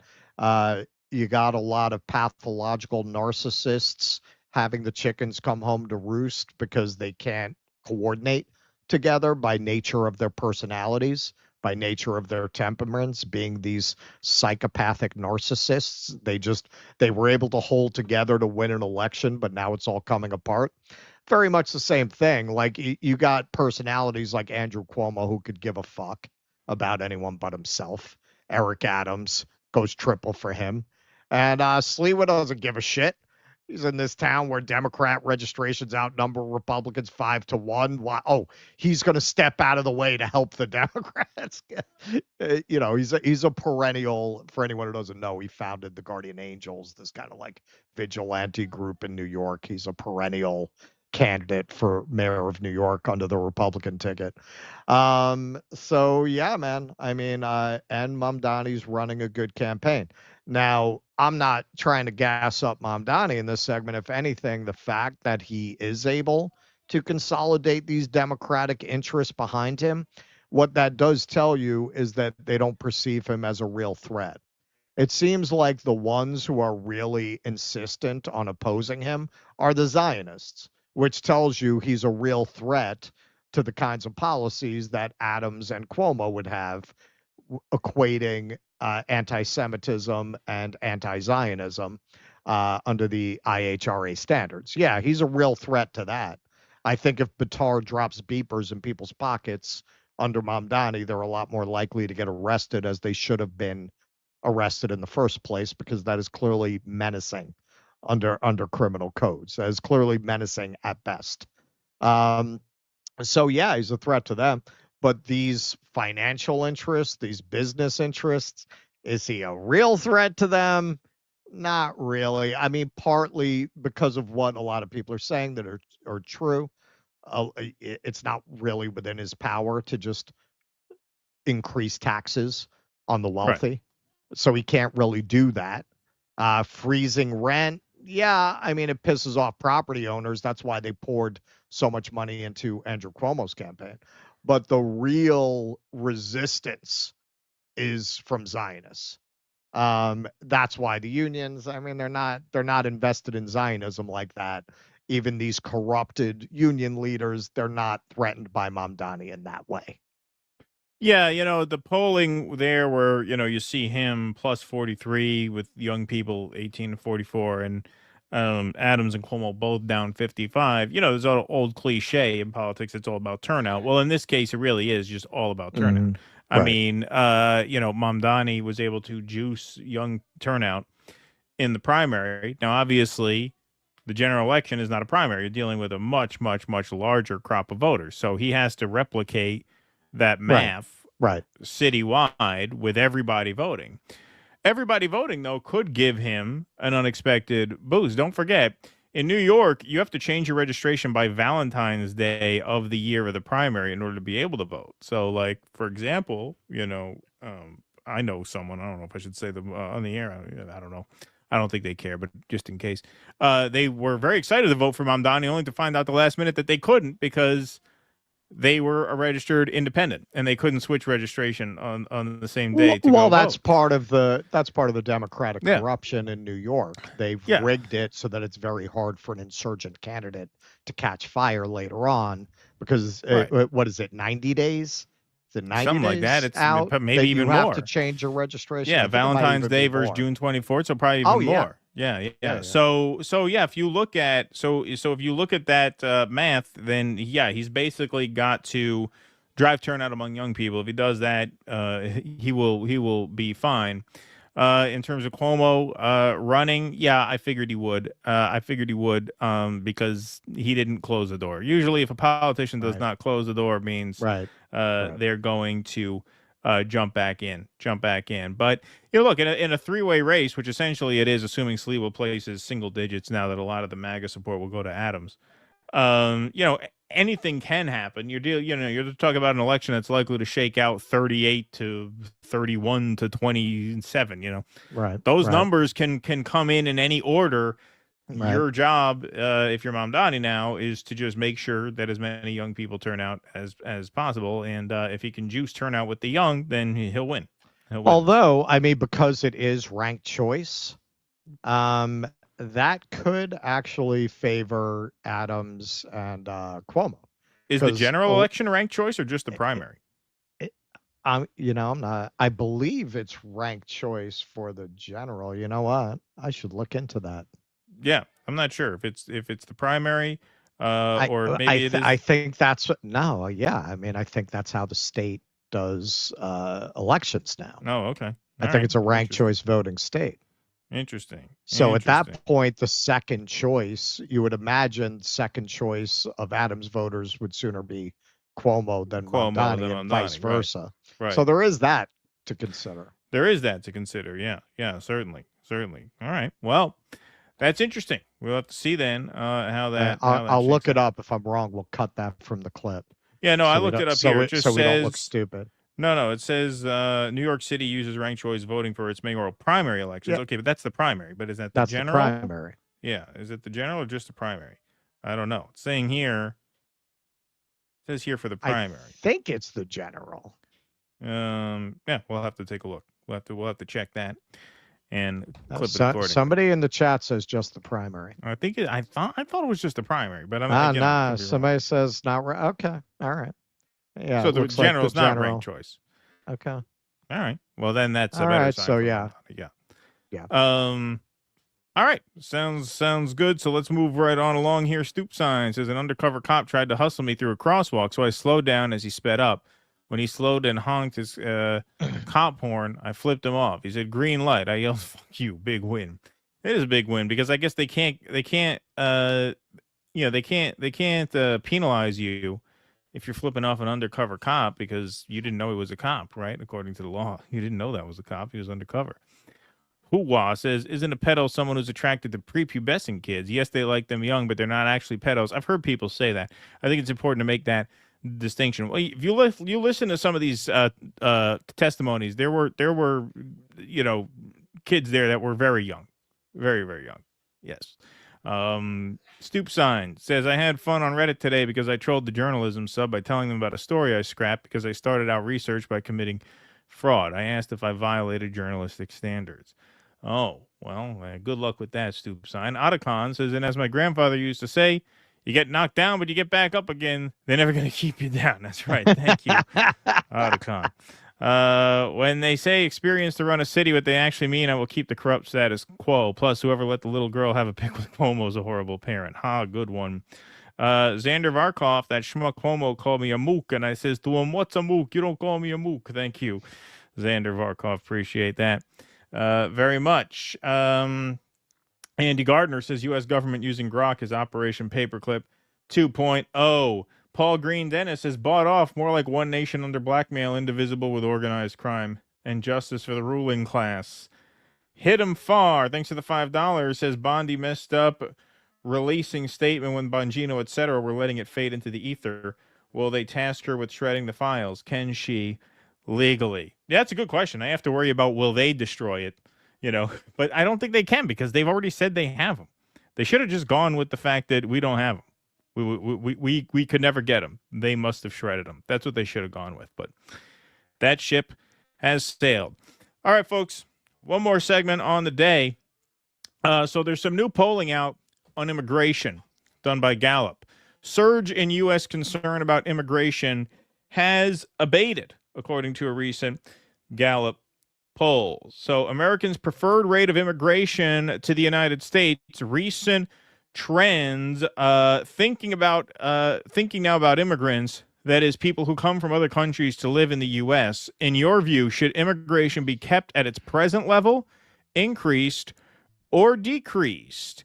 And so you could see decreased is the orange dotted line, hyphenated line. That was at a record high in 2024. That has plummeted from 55% down to 30%. And the number of people who say it should increase has gone up from just under 20% in 2024 to 26 in 2025. And as you can see, those who say it should be kept at its present level has risen by just about the same amounts. Americans' views on immigration's effect on the U.S. On the whole, do you think immigration is a good thing or a bad thing for this country today? A record high percentage now say immigration is a good thing. If you look at it, just over 60% answered yes in 2024, and now up to 79%. And the number of people say it's a bad thing has plummeted in the past year. Partisans' views on immigration. On the whole, do you think immigration is a good thing or a bad thing for the country? The steepest increase, oddly enough, was among Republicans. Who looks like under 40%, just under 40% said immigration was a good thing in 2024, now up to 64%. So well over a 20-point increase in pro-immigrant sentiment among Republicans. Recent trend in public support for immigration proposals by party. A path to citizenship for immigrants brought legally as children went up from 64 to 71 over the past year.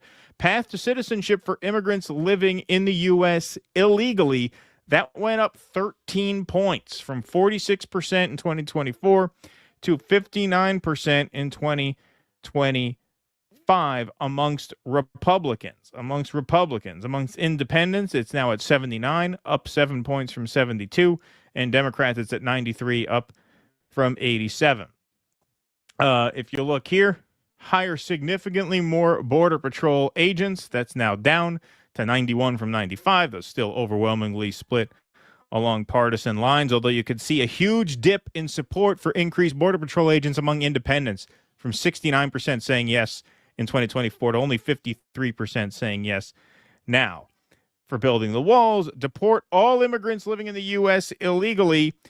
Republicans at 77%, down from 84. If you notice, just 31% of independents now say deport all immigrants living in the U.S. illegally, down 10 points from last year. So that kind of says it all there, that 13-point increase in a pathway to citizenship for illegal immigrants amongst Republicans. Pretty dramatic swing. Views of President Donald Trump's handling of immigration by party. Do you strongly approve, disapprove, or strongly disapprove of the way Donald Trump is handling the immigration issue? You obviously have a partisan divide that's predictable. But if you look where are elections won and lost, among independents, of course, 69% of independents now disapprove of Trump's handling of immigration when you add the strongly disapprove, which is the highest number, 45, to the disapprove somewhat at 24. Joe Rogan, this is why this is happening, because you're seeing a lot of headlines and some commentators voice their opposition to the way Donald Trump is handling immigration. Joe Rogan, I didn't feel like dealing with the bullshit that they put us through, so we're just going to read the quote here since it's listed in its entirety. Says, it's insane. The targeting of migrant workers, not cartel members, not gang members, not drug dealers. Just construction workers showing up on construction sites and raiding them. Insane indeed. Scenes like this, a car wash in Anaheim, California is raided by federal immigration agents. That's right. We're going to take a look at this here. All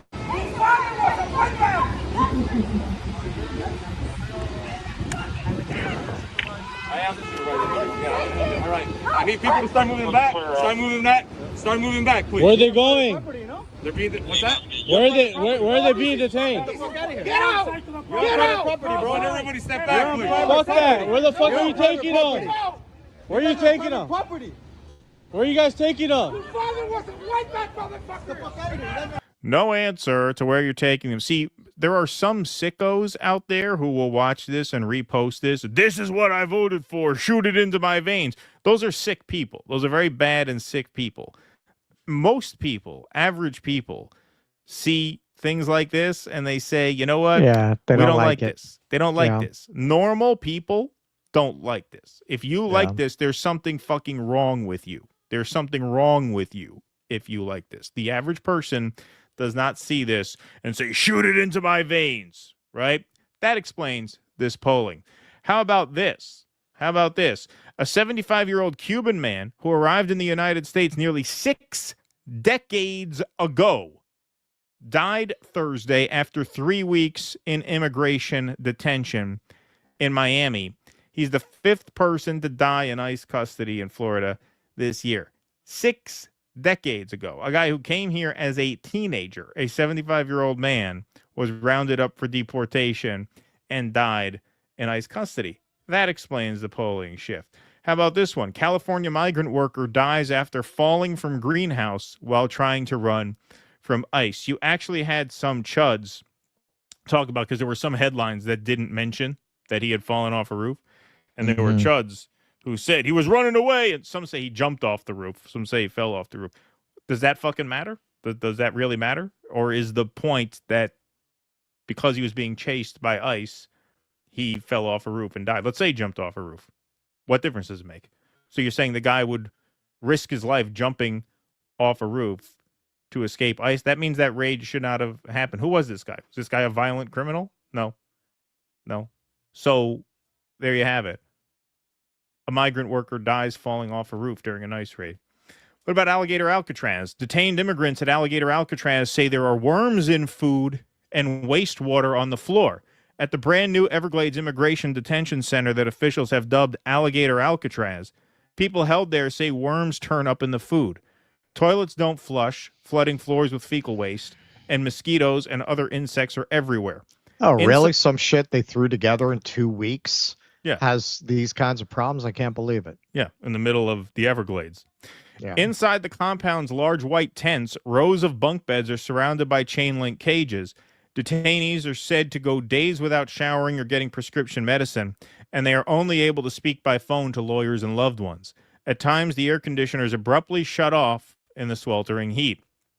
Officials have disputed such descriptions of the conditions at the detention center, with spokesperson Stephanie Hartman of the Florida Division of Emergency Management, which built the center, saying, "The reporting on the conditions in the facility is completely false.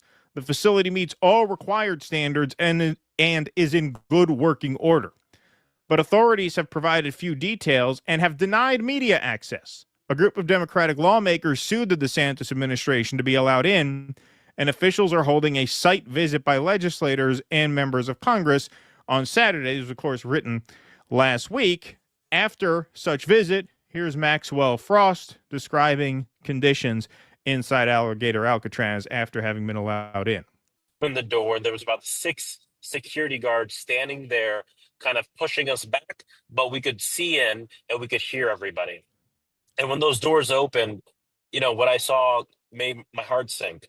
I saw 32 people per cage, about 6 cages in the one tent. I saw a lot of people, young men who looked like me and people who were my age. People were yelling, "Help me, help me." I heard in the back someone say, "I'm a U.S. citizen." And as we were walking away, they started chanting, "Libertad, libertad, libertad, freedom." And looking into these cages, you could see Of course, it was warm and hot within the tent. People were sweating. Some people had taken off the top of their clothing because it was just so hot. Some of them were drenched in sweat. The food we saw is not enough food. They're being fed essentially a small sandwich and a bag of chips. And not just that, but the conditions outside, of course, it's blazing hot. And the fact that the cage comes from the toilet. Number one, not everyone's going to be able to drink as much water as they'd like to because of that inconvenience, but also it's gross and it's disgusting. And this is where people are being held. All right. So obviously that buffering was because he was doing that from the car. So you look at that and you say, okay, well, that's a Democrats' account. Democrats have their own record on immigration that they shouldn't be all that proud of. Based Bandita get to dig in here. It says, breaking. New photos have been leaked from inside Alligator Alcatraz showing inhumane conditions. Children sleeping on floors and 40, 50 people in each cage. Just kidding. That was the Biden administration. Why didn't Democrats care then? Good point. Fair enough. And so you ask yourself, given their record on this, who should you believe, right? Do you believe them? Because they're certainly not above using this issue to score political points. This is their legacy on immigration. They have their own demons as well.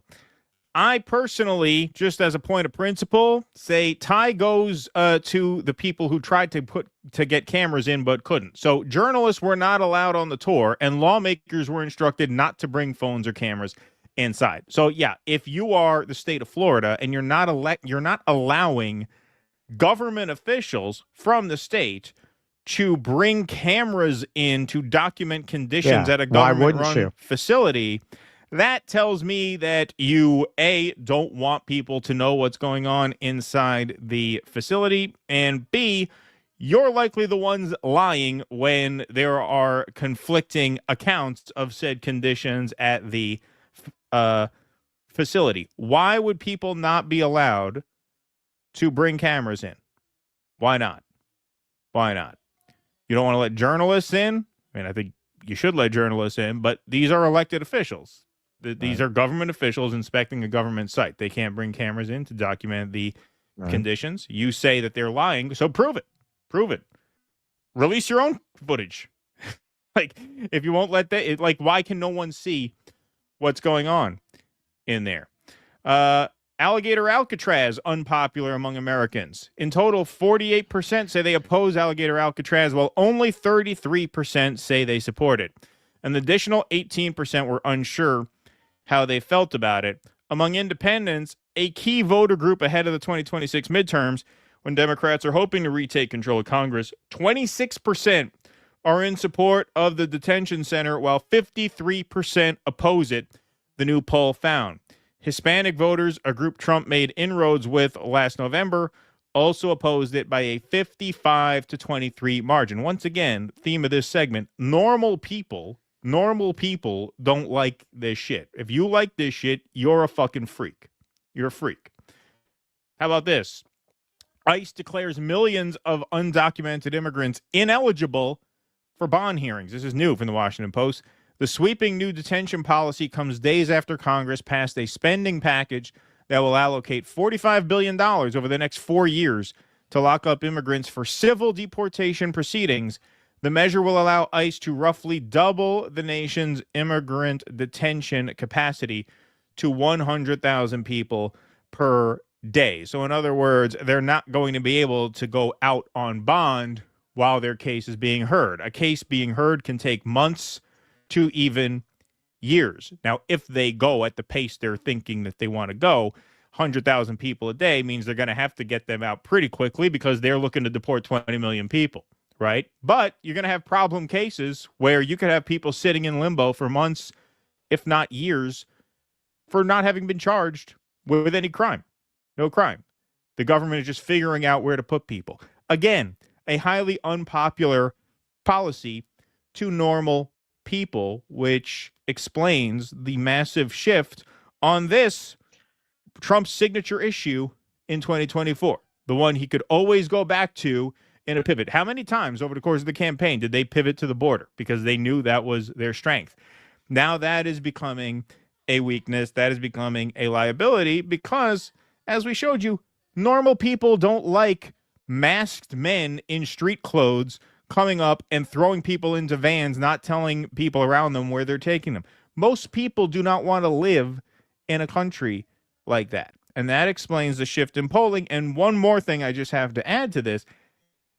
The Epstein files has to be used to undermine efforts like this. You ask yourself, the same people who are amoral enough to let the Epstein clients walk are the people who are doing this. What does it say about their capacity for cruelty that they would let an elite pedo ring walk and they would, triple, quadruple the ICE budget, however the math works out, $45 billion over 4 years. ICE is now better funded than almost every other military on Earth.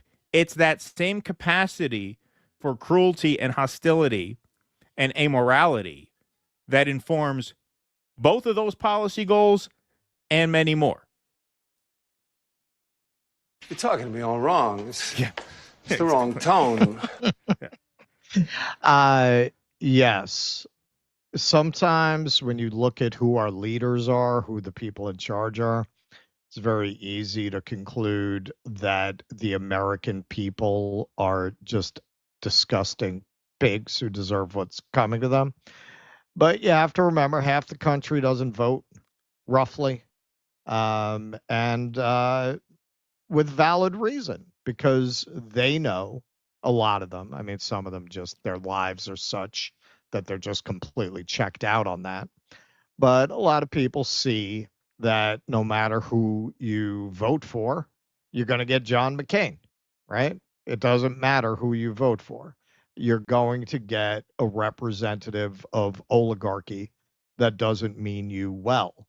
Now, we've talked a lot about how, particularly in this episode, about how, these different political parties and politicians are designed to capture the mind of different groups of voters.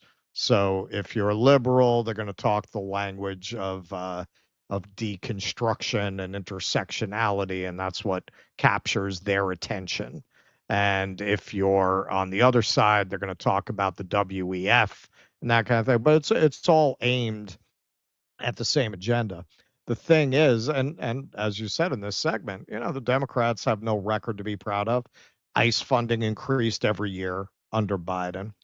The thing is, the aesthetics of appealing to the side that MAGA has appealed to is throw people in a swamp with alligators. Right. So they're motivated, unlike the Democrats, they're motivated to pretend they're not inflicting horrific cruelty on immigrants because their base doesn't dig that aesthetic. That's not what they're into. The core base of MAGA is into that. So yeah, we're going to stick them in a swamp with alligators. And because they're motivated to put on those kinds of displays, they'll push this to places that the Democrats don't have the political motivation to go. Their base doesn't like seeing masked men like that. Now, Republicans writ large, as you can see in that polling, don't like it either. But the hardcore of MAGA supporters who get really excited about, Hulk Hogan getting up on stage at Madison Square Garden to support the dear leader without realizing the irony that you're literally putting a wrestler on stage to support a candidate who comes out of a WWE background himself, has done some wearing of the tights. Yeah, they dig this shit, right? Shoot it into my veins, right? These people are very overrepresented in the conversation because they're most likely to be on social media.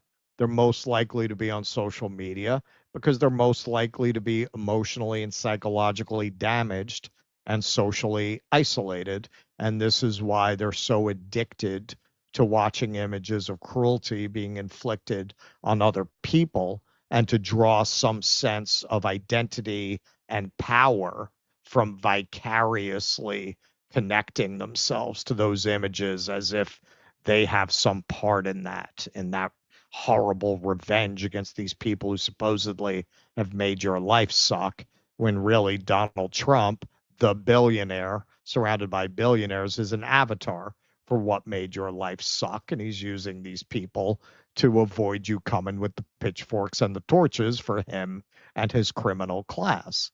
But yeah, normal people who are not broken don't like things like that. And America, whatever the reality of America is, the image of masked thugs showing up on the street and grabbing people without a warrant, it runs very much against our myth of ourselves.